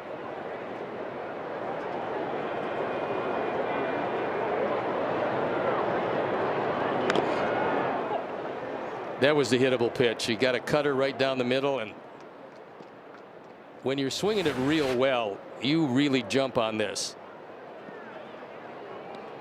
He just barely gets a piece of it, and that one got a piece of Diaz. I think from a pitching standpoint, you breathe a sigh of relief, and from a hitting standpoint, you go, I let one get away. Because you know, in a big league at bat, you may only get one.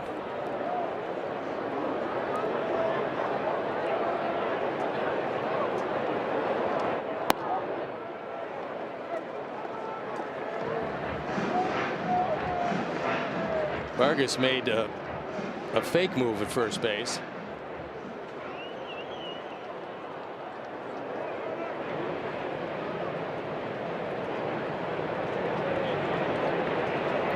Ball, 2 strikes. The throw over to Vargas.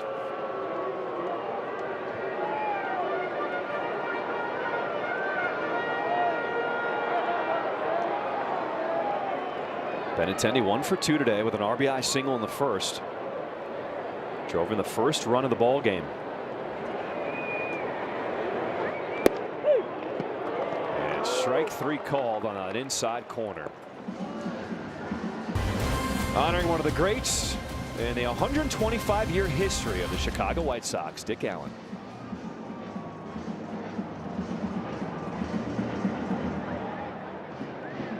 Four and a half. He's thrown a total of 6 innings. He inherits a tie game. Throws down the rosin bag and gets ready to attack this lineup. White Sox 10th consecutive game leading or tied after the 5th inning. Tied for the longest streak in Major League Baseball this season, also with the Cubs. Shows that the games have been competitive this year. Shane Leibensparger says nope, he did not swing. I think he might have caught a break there. That was a good slider down and in.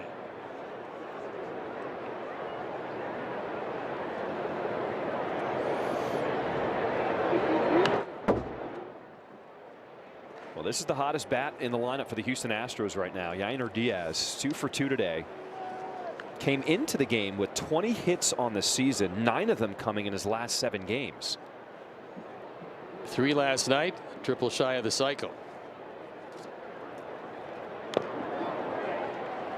This half inning is brought to you by Wintrust. Different approach, better results. He is one of the keys to this team. He came in hitting .208. But in this series, he's been really tough.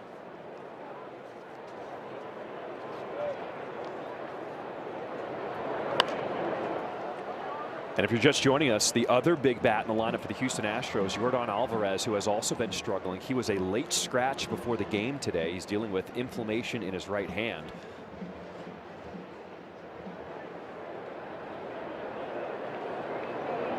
One, 2.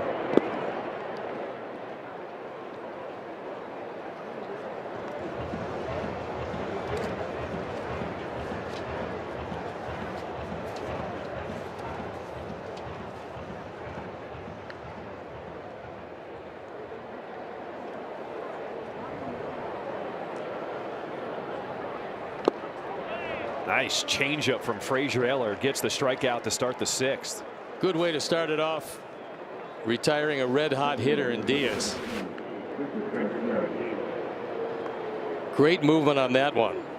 You see the grip, that's his change. Almost acts a bit like a splitter.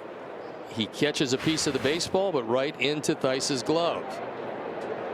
Frazier Eller is one of the promising young arms out of the bullpen for the White Sox.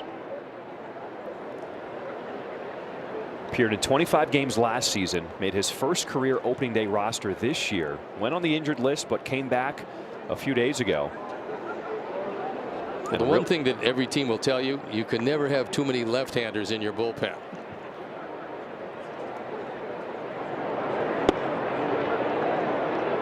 And if you're going to get that pitch, keep throwing it there. He's trying for a backdoor cutter. And he got the strike.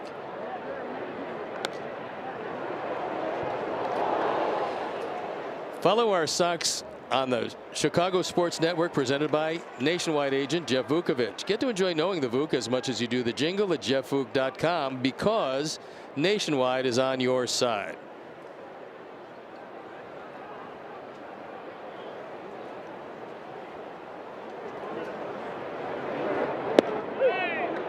Backdoor slider. They called strike 3.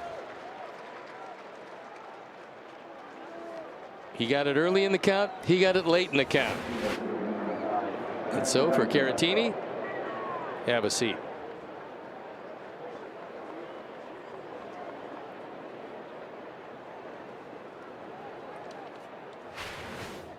Back-to-back strikeouts for Frazier Ellard since coming on here in the 6th inning.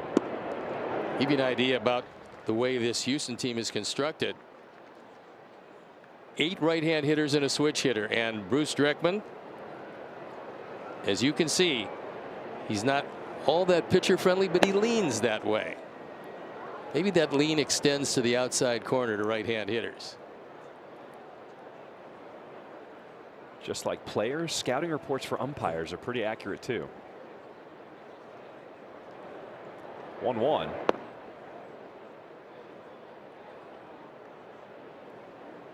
Really important to be observant if you're coming out of that bullpen, because maybe you go 1 inning, sometimes a little less depending, and you got to know where the strikes are going to be called.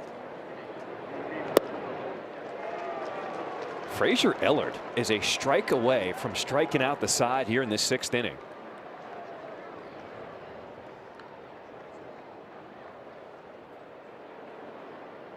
Two.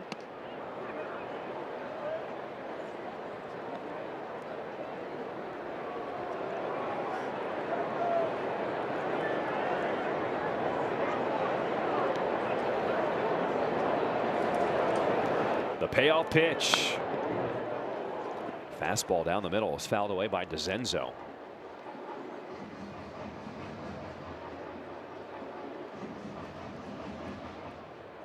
See if Ellard tries to go back to that backdoor breaking ball where he's got the calls early in this inning. 3-2. Went with the slider but left it up and away.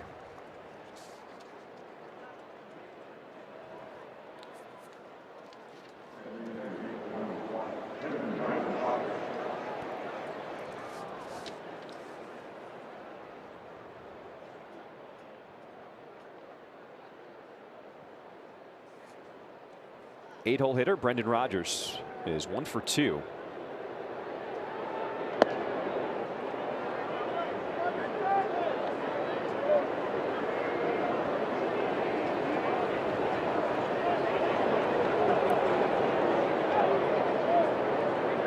It's just the first walk given up today by the White Sox pitcher staff. Throw down to second is not in time, so a stolen base for DeZenzo. He had a pretty good jump,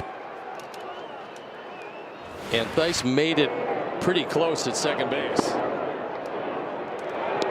Good throw. Hand on the bag before the tag, however.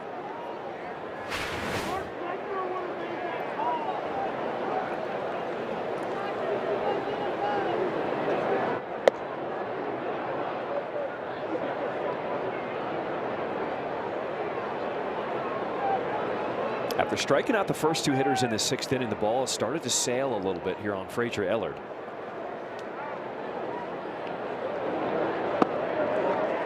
Buries that slider down and in, and the count is 2-2.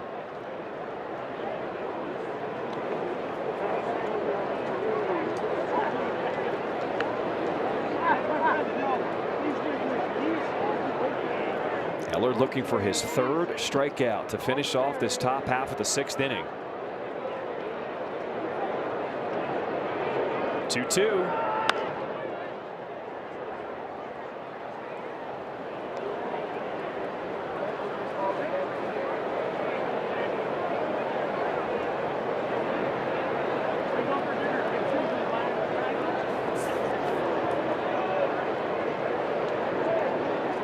This is a big out because Myers in the on-deck circle is swinging it real well today. A triple and a home run waiting on deck. 2-2.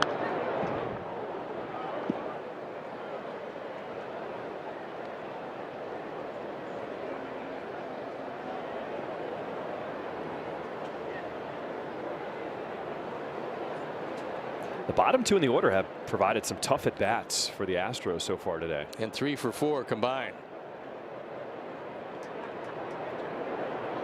Pitch here from Ellard. And a full count.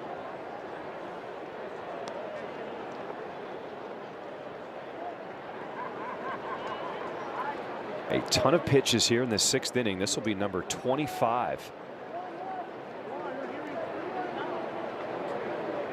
Here's the payoff. And after striking out the first 2, Ellard has now walked the next 2.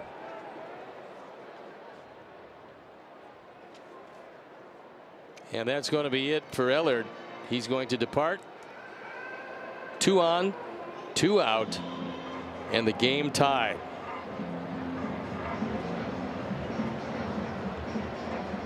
So Frazier is going to depart. We'll step out and we'll be back.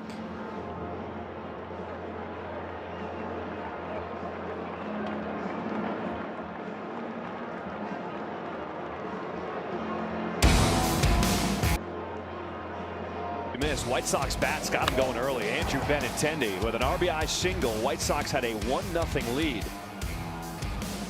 But they weren't done. This one looped into center field. It scores 2. Andrew Vaughn drives in a pair, and it's 3-0. Jake Myers in the 3rd inning, a solo home run, got the Astros on the board. It was 3-1. Then Myers takes this one and runs it into a triple.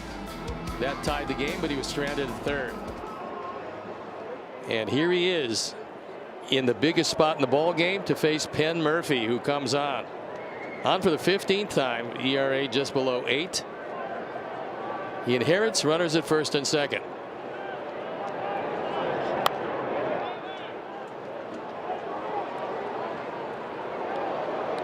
A couple of years ago, Murphy had just a great year with Seattle. 64 appearances and ERA below 3. He was with Houston in the offseason, but was DFA'd in November. That's when the White Sox claimed him off waivers. And this one is sent a long way to left, and it is not coming back. Jake Myers has provided all the scoring today for the Astros. His 2nd home run today. And the Astros take their first lead 6-3. I'm not sure how many 2-homer games he's had, but I don't think it's been a lot. Unfortunately, when you drop down from the side, you cannot leave the ball in the inner part of the plate. And Myers hits the daylights out of it.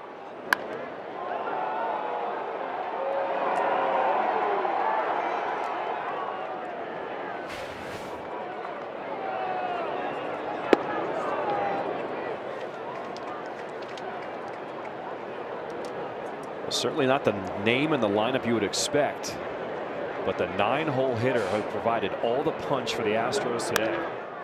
This one is hit hard into left field, and Jeremy Pena will pick up his 2nd hit today.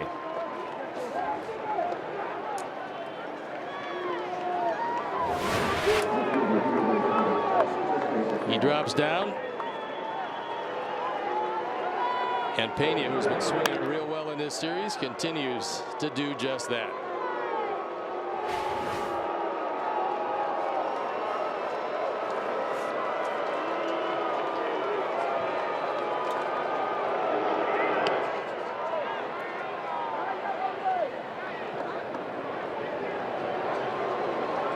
So Altuve did offer at that one, but the appeal down to 1st, so it is strike 1.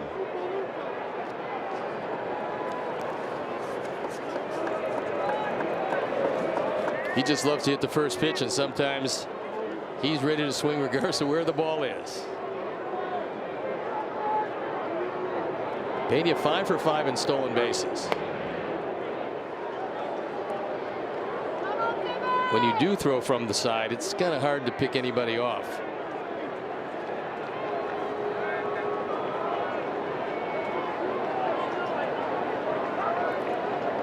So a 2nd throw over, and Pena with speed will increase that lead.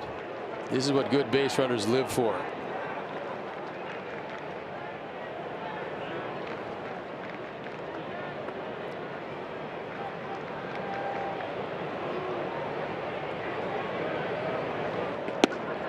Altuve once again waves at that one way outside, and it's 0-2. I would think this would be the pitch Pena would run, because even if you're thrown out, you bail Altuve out of this at bat, assuming he doesn't swing at strike 3. There's a bigger lead at first than he's been taking.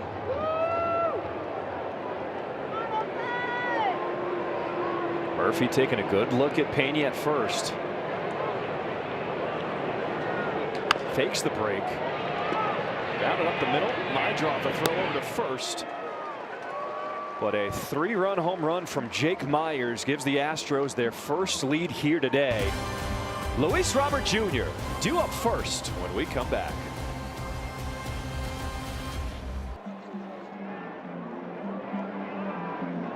Work from behind as we start this bottom of the 6th inning.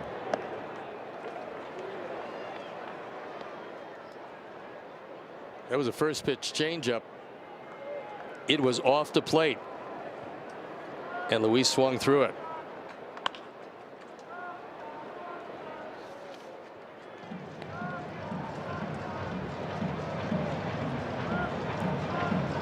Hunter Brown has thrown 90+ pitches in every single one of his starts this season. And the pen is up and going for the first time for the Astros.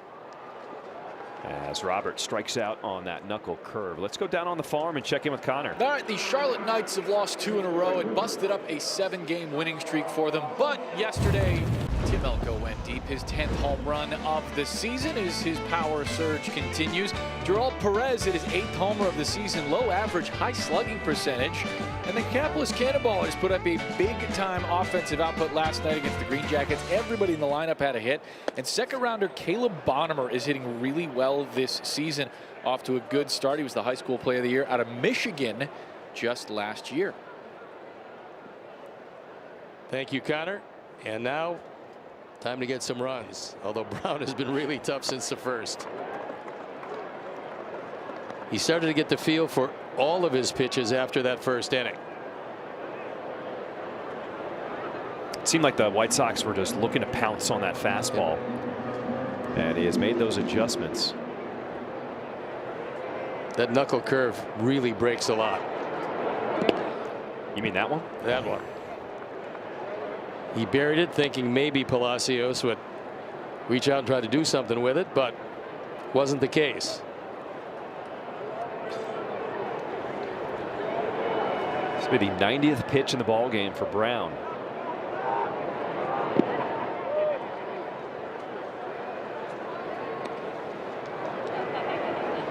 Palacios is 0 for 1 with a walk back in the 4th.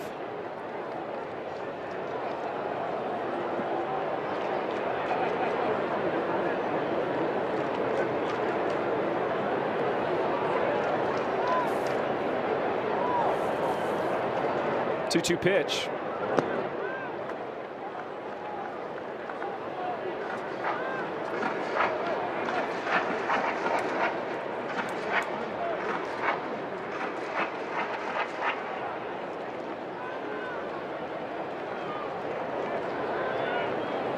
Three into the count here to Palacios. Swing and a miss. Are you ready for your winning moment? You can find it at Wind Creek Chicago Southland, where the action never stops. Play the hottest table games, enjoy the newest slots, and celebrate big jackpots. At Wind Creek, there's a win waiting for you around every corner. That was strikeout number 7 for Brown.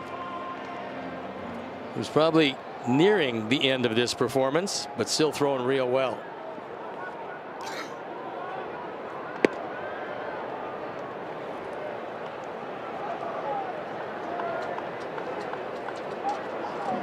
Strikeout number 8.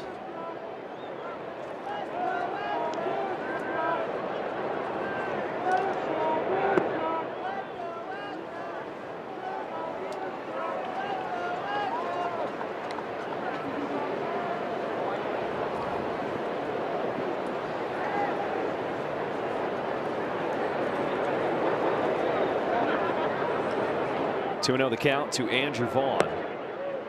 And you got to think that Hunter Brown is starting to near the end of his outing today. With that in mind, the bullpen continues to work, and they're probably ready to go.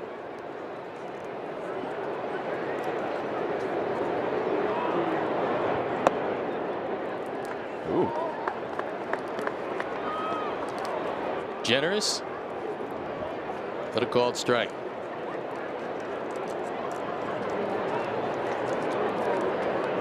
Fastball count here. 3-1. Join us at the ballpark next Saturday as the White Sox take on the Marlins at 6 o'clock. The first 15,000 fans, 21 and older, will receive a 1940s varsity sweater presented by Blue Moon. To purchase tickets, visit whitesox.com/promos.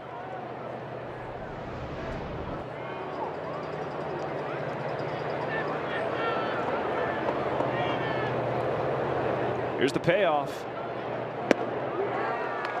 And Hunter Brown strikes out the side to end this 6th inning.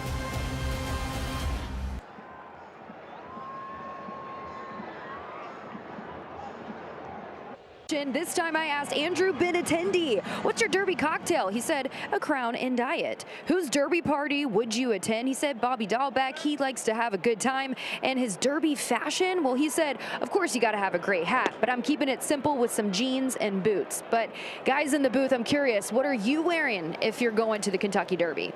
Okay, Brooke, this is one that we have to put back to you because you are the fashionista of the broadcast. Wow, thanks, guys. What type of a hat would you wear?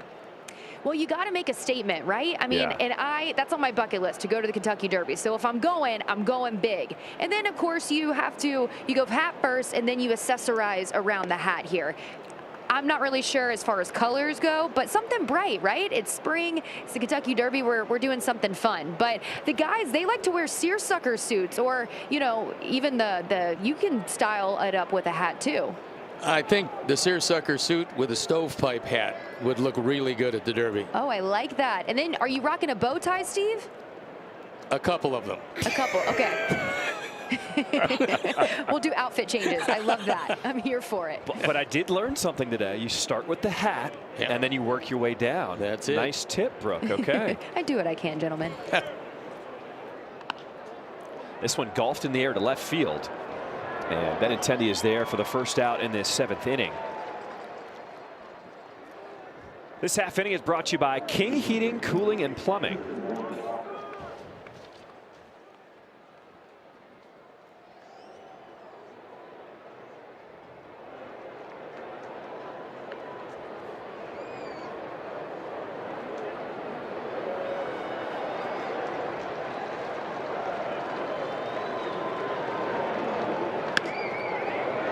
Fly ball to center as Baldwin has done a nice job today making his first career start in center field with the grab.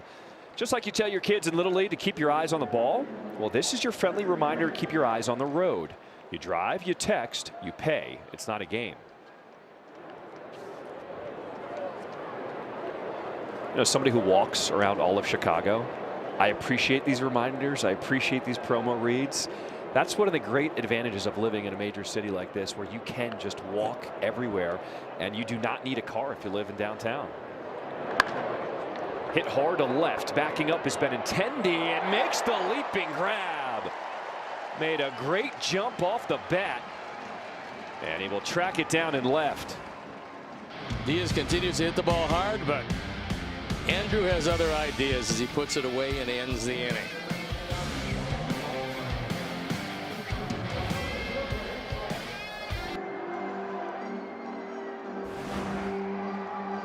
And it's none other than the Houston starting pitcher, Hunter Brown, who got stronger as he moved along. You can see in the first inning, the Sox touched him up. The last 5 innings of work, nothing, nada. He fans 5 of the last 6 men he faced and was dominating as he leaves the game with a 3-run lead. And so a new pitcher comes in. It's Brian King. Been a busy man on for the 17th time. The ERA of 184.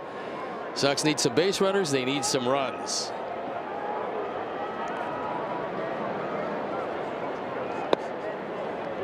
It'll be the bottom 3 in the order for the Sox to start this bottom of the 7th inning. Just 4 hits today off the starter, Hunter Brown. Hoping to have some better luck against the bullpen here against the Astros.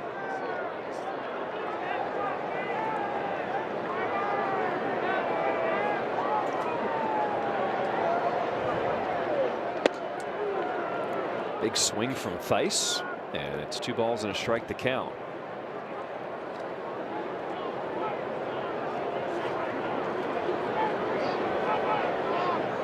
Jared Schuster loosening in the pen.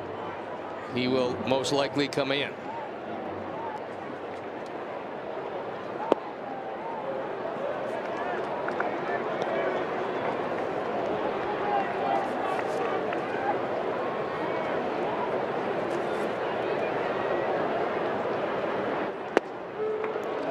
Another big one.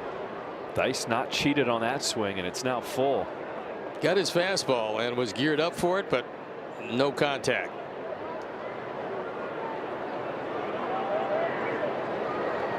Theis 0 for 2 today. Lifts it in the air to center. And there is 1 down to start this bottom of the 7th inning. All right, new for 2025. You can create your own commemorative ticket with customizable designs. Personalize it with your seat location and game date, and add a display holder to proudly showcase your keepsake. To purchase, visit whitesox.com/commemorative. I like that touch because everything now is so digital. To be able to have something hard that you can keep, put on your wall, wherever you want to do with it, it's a nice touch. Reminds you your day at the ballpark, and today is just a gorgeous day. A lot of people showed up, and they're looking for some sort of a rally late. 0-2 the count here to Lenyn Sosa, with 1 away here in this bottom of the 7th inning. Sosa 0 for 2 with a strikeout. Ooh.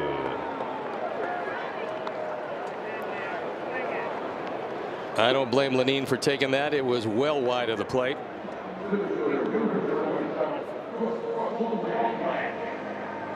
Talked about the attendance. Huge thank you to the almost 21,000 fans in attendance here. The sun is out on this Saturday afternoon. Fans flocking to the ballpark to get the Dick Allen MVP, 1972 MVP bobblehead. Soaking up the sun and hoping for a comeback for the Sox, down by 3 here in the 7th inning.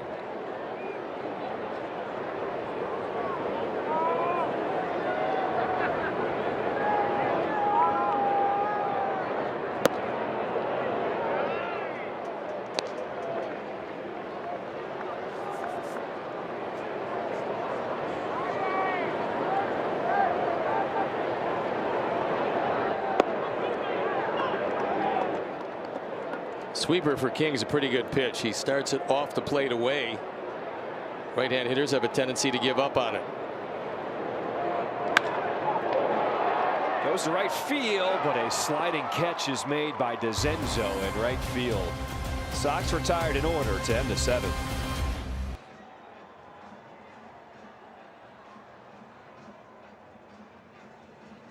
By Brooks Baldwin. Which teammate threw the best derby party? He said Michael A. Taylor. No real reason, just kind of feeling it. He would name a horse Darling. Gotta hand it to him. That's a good name there. And as for a fashion statement, the 4-piece suit, the bow tie, big hat, enormous hat, he said, with, and it had to be with, a feather. Kind of makes you think of Michael Richards and Seinfeld, right, Steve? I think it's a good look, actually.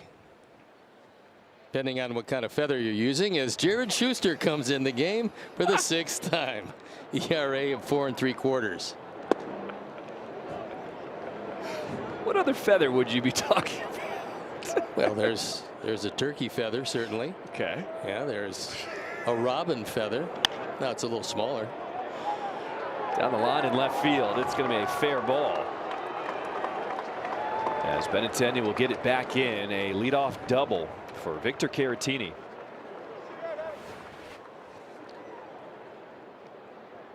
That's a slider that catches a little too much of the plate, and Caratini, who had been hitless today with a couple of strikeouts, doubles to the wall and left.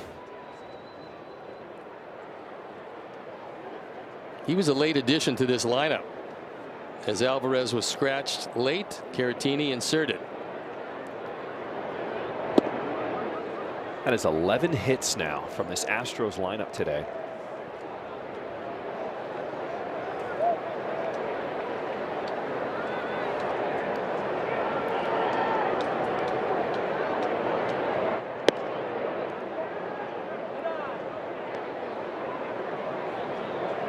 Well, the Sox have pitched pretty well against the first 8 in the lineup.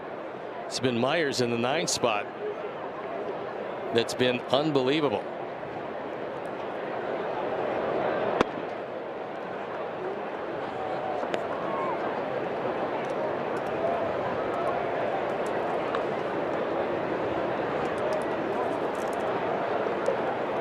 A deep breath from Jared Schuster on the mound.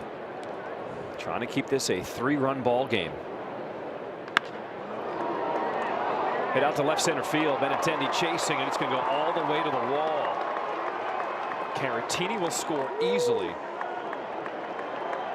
An RBI double for DeZenzo, and the Astros take a 7-3 lead. It's his first hit. This is a change. And DeZenzo just goes down and gets it. So back-to-back doubles and another insurance run.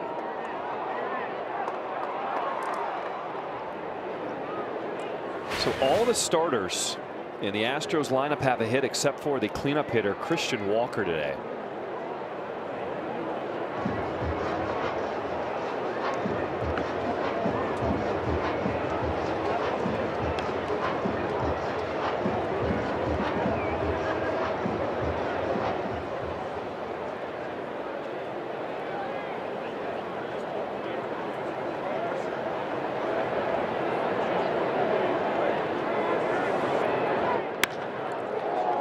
Attacking the first pitch. Backing up in center field is Baldwin, and he will make the grab at the warning track.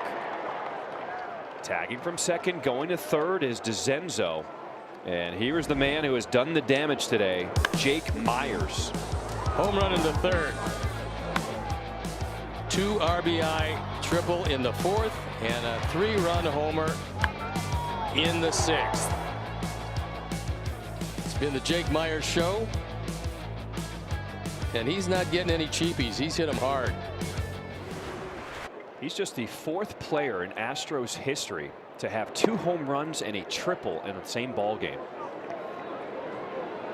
Well, it's a rare combination of power and speed. You just don't see that very often.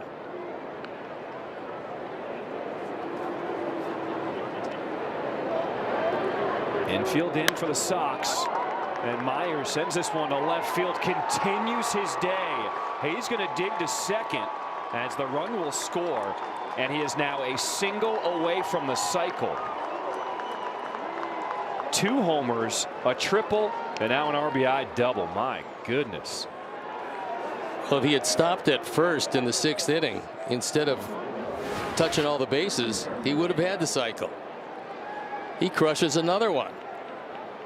Homer, triple, homer, double. Quite a day for Jake Myers. One that undoubtedly he will never forget.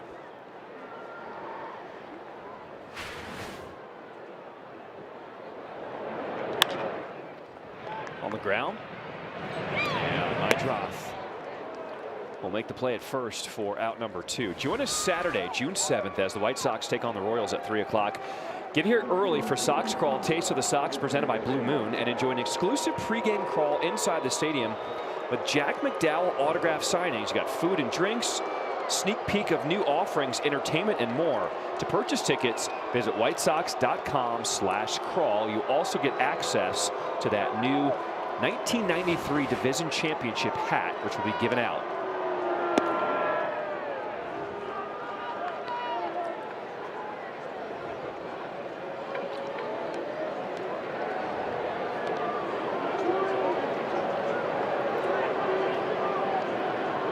White Sox took a 3-0 lead after the first inning, but the Astros have been chipping away ever since. 1 in the 3rd, 2 in the 4th, 3 in the 6th, and now 2 more here in this 8th inning, taking an 8-3 lead.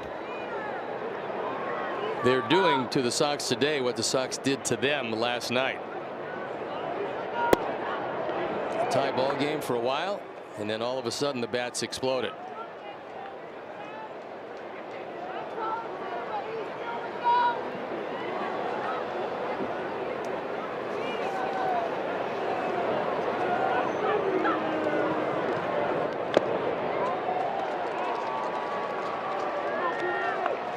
You certainly don't expect the 9-hole hitter Jake Meyers, who came into the game with 6 runs batted in, to drive in 7 today. To have 7 with 4 extra base hits? No, probably not.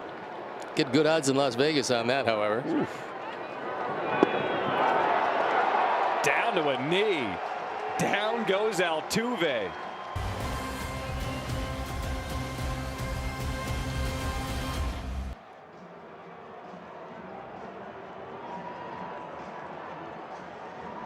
And it's one more with these Astros tomorrow, the finale of the homestand, and then it's on to Kansas City for 4 before coming back here against Miami.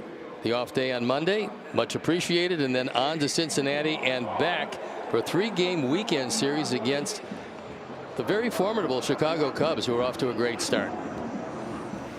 Got a new pitcher in the ball game. Is Brian Abreu on for the 15th time.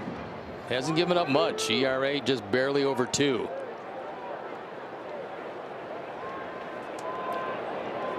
That'll be the top of the order for the White Sox to start this bottom of the 8th inning.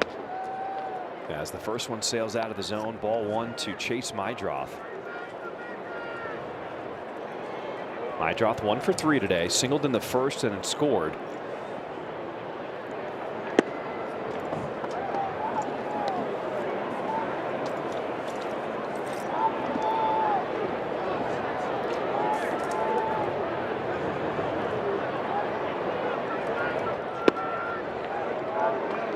That is a pitch that has consistently been called today.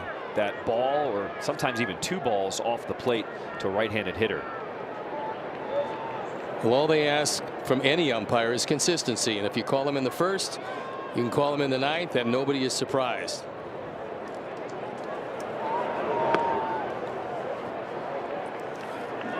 We talked about reading, as far as pitchers are concerned, reading the bat. And a pitcher's job is pretty simple. I mean, tough to do, but pretty simple to explain. Your job is to get a hitter to hit it between his hands and the label, or the name at the end of the bat and the end of the bat. If you do that, even if he gets a hit, you've won that at bat. The more at bats you win, the better off you'll do. Conversely, if he hits it on the sweet spot, which is between the label and the name, even if you get him out, you have to understand that he beat you. And next time he comes up, you have to make an adjustment, even if it's a 1-hopper to shortstop. Well, Meidroth won that battle. A walk to start this bottom of the 8th. And it's time now for a preview of White Sox postgame live presented by Yingling. We check in with our guys. Chuck and Ozzie, what's up? I don't know what Jake Meyers had for breakfast this morning, but I want that for breakfast, lunch, and dinner. 4 for 4, 7 RBIs from the 9th spot in the order. There's one thing about it: when you hit batting 9, I know for a fact that they don't worry about you, and you can do the damage. You made a career out of batting 9th. Yeah, but because I was the worst hitter on the team. Jake Meyers, the best hitter on the planet today. We'll see you guys on the postgame show. All right, thank you guys. Thanks, guys. You're right. It probably, breakfast is certainly part of it, but whatever he decided to do last night, I would think he would try to do it again tonight. This is quite a day for their center fielder. First Astros player ever with a double, a triple, and 2 home runs in the same game.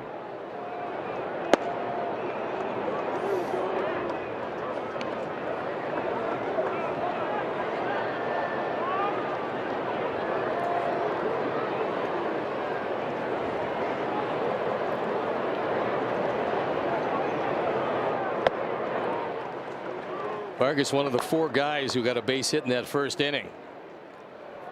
And little did anybody know that that would be it for hits against Brown, who was really good today.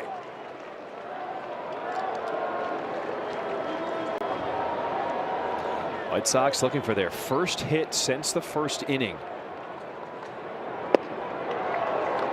As Vargas fans on that slider, out number 1.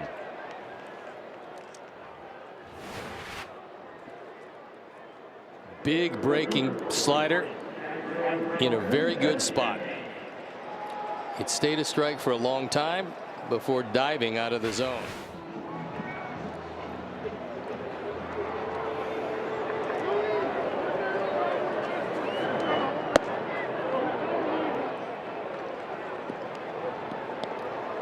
Mark Wegner at third. Said Benintendi did not go around. Ball one.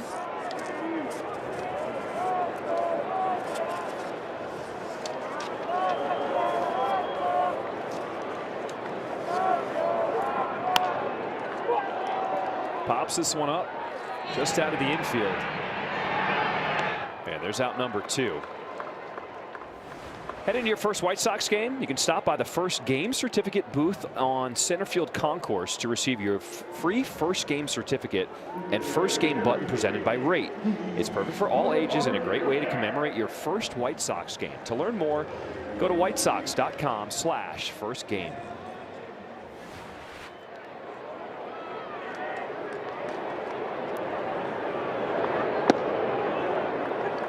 Well, Luis Robert Jr. is sure glad to see Hunter Brown out of the game. He was 0 for 3 with 3 strikeouts. First couple of times it was just pure fastballs, and then he went to an assortment the third time up. Equally as effective.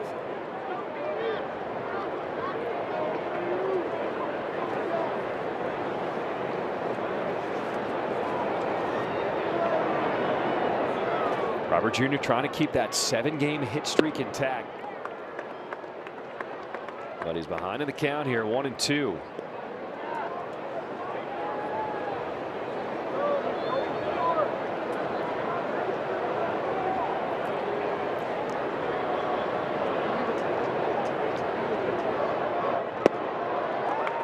And he struck him out on the slider. We go to the 9th. The White Sox down 5.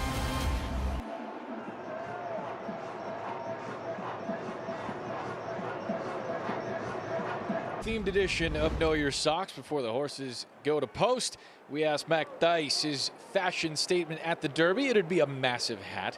He'd name his horse I Don't Even Know, which might be an insight as to how Matt answered the questions.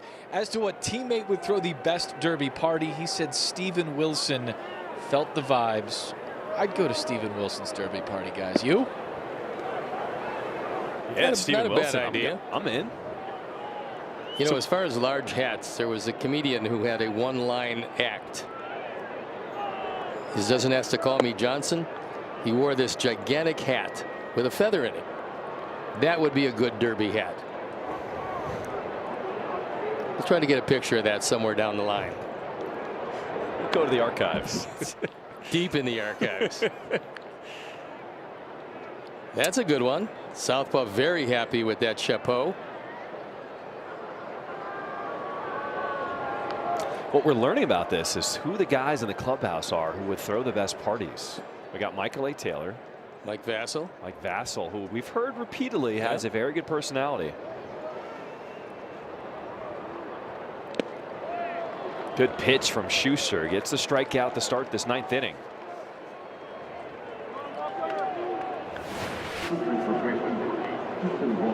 Good change. That one moved down and away, and you see the grip. Not exactly a splitter, but anything you can do to take the velocity off the ball but keep the same arm velocity will make a good change.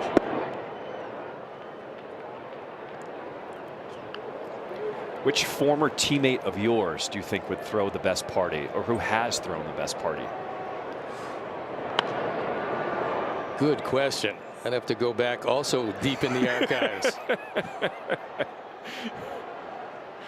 Well, you know, in those days for us, there was no partying at all. It was just baseball, baseball, baseball. 24 hours a day. Whatever you 8 say. 8 days a week. That's what it was like. I know you well enough to know that is not even close to true. Tapper to third. Vargas charging. Backhands, throws, and makes the pretty play. Well, that was a dandy. Nice effort.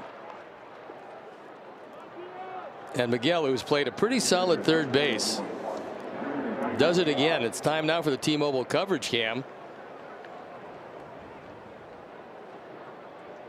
Good effort, throwing the same motion, and plenty of time at first to get Walker.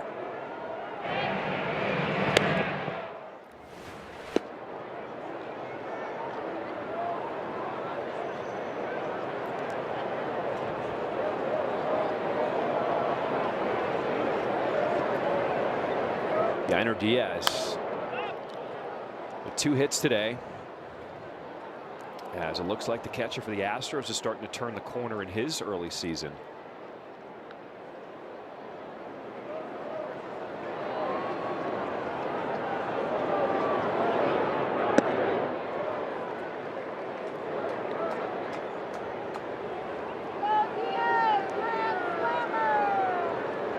Changeup for Jared has worked pretty well today.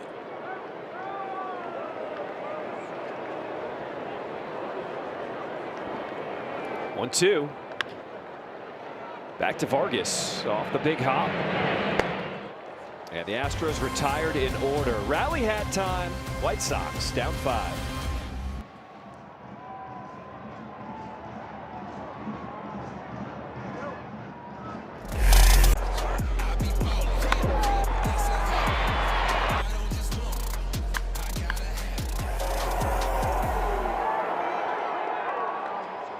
Unfortunately, a career day for Jake Myers. 2 home runs, a double, a triple, 7 runs batted in, and he has been the difference in the game today. This is an all-world day for him. He came in with 262 batting average, but I don't think anybody saw the power. So Logan Van Way comes on for the 6th time with an ERA of a little above 150.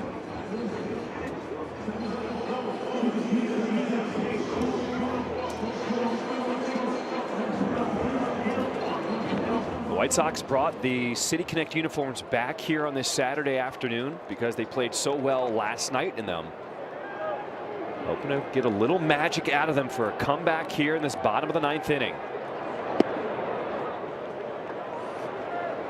Because I know you were hoping to wear that jacket for the next few weeks. Pretty stylish. I like that a lot. But unfortunately, only 3 outs left in it. Palacios in the air to right field, and DeZenzo is there for out number 1.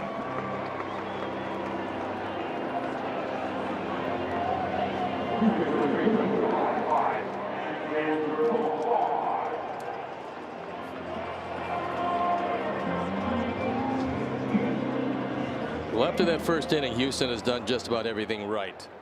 They've fielded well, and they've hit exceptionally well. So Altuve is done, and Chas McCormick will be the new left fielder for the Astros.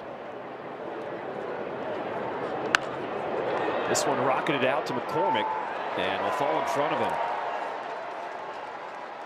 Andrew Vaughn picks up his 2nd hit today.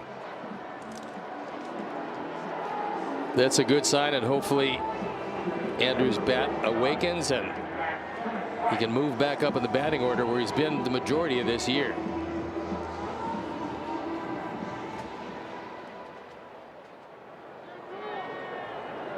That is the first hit for the White Sox since the 1st inning.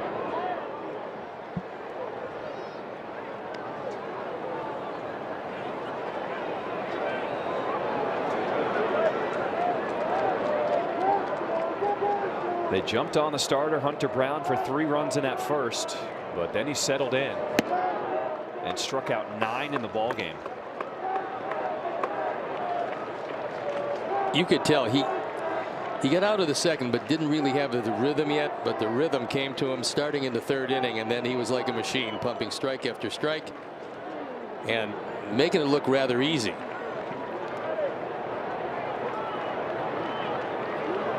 Matt Thaiss in the hole, 0-2.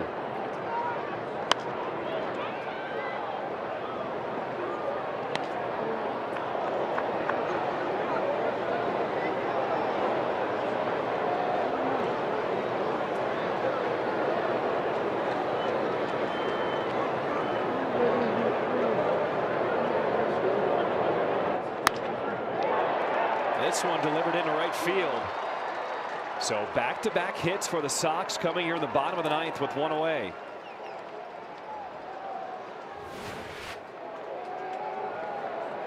This one catches too much of the plate, and Matt comes through with his first hit of the day. So things starting to get a little more interesting, but a long way to go still. Joe Espada has decided that he'd like to see a little action in that bullpen just in case. I mean, it is a big and comfortable lead. However, he knows, as we do, that leads can dissolve rather quickly. So there is the closer, Josh Hader.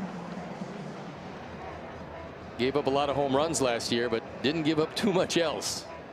He's been a good one for a long time. Yainer Diaz took the slow walk out, the slow walk back to eat up as much time as possible. As Lenyn Sosa will step in.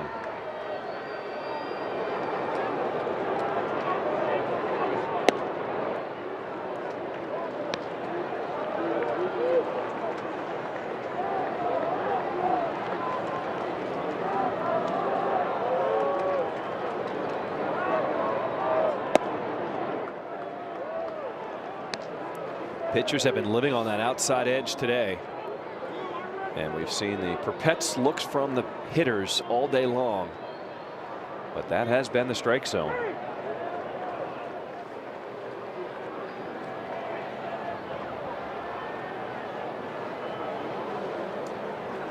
You really want to do a little more damage for a couple different reasons. Number one, you can get back in the game, but also you want him to use Hader today, because that might affect tomorrow. He doesn't normally like to pitch 2 days in a row.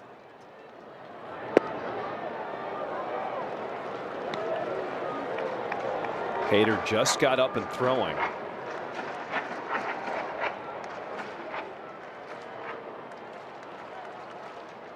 Two balls and a strike to count here to Sosa. Chases that one out of the zone, and it's 2-2.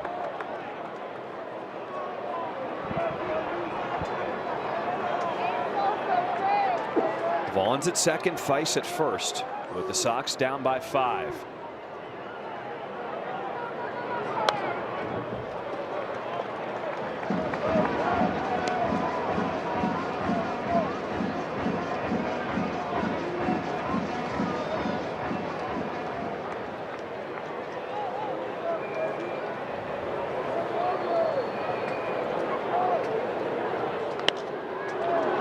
Pops him up. Infield fly is called. And there's 2 away with the Sox down to their final out in the 9th.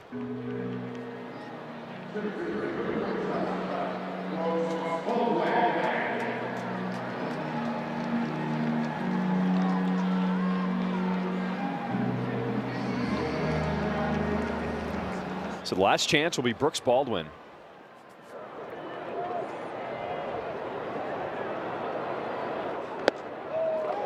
When you think about this one, what's the big takeaway for you so far here today? Well, the Sox knew they were facing a real good pitcher in Brown, and Hunter Brown has been one of the best pitchers in the league all year long. Showed it today, but they jumped on him early, giving you some confidence that you never know what happens. You get on him early, got the 3, but unfortunately then Brown got really tough, and they just couldn't add on at all. In fact, you mentioned the fact that finally the Vaughn hit was the first since the first.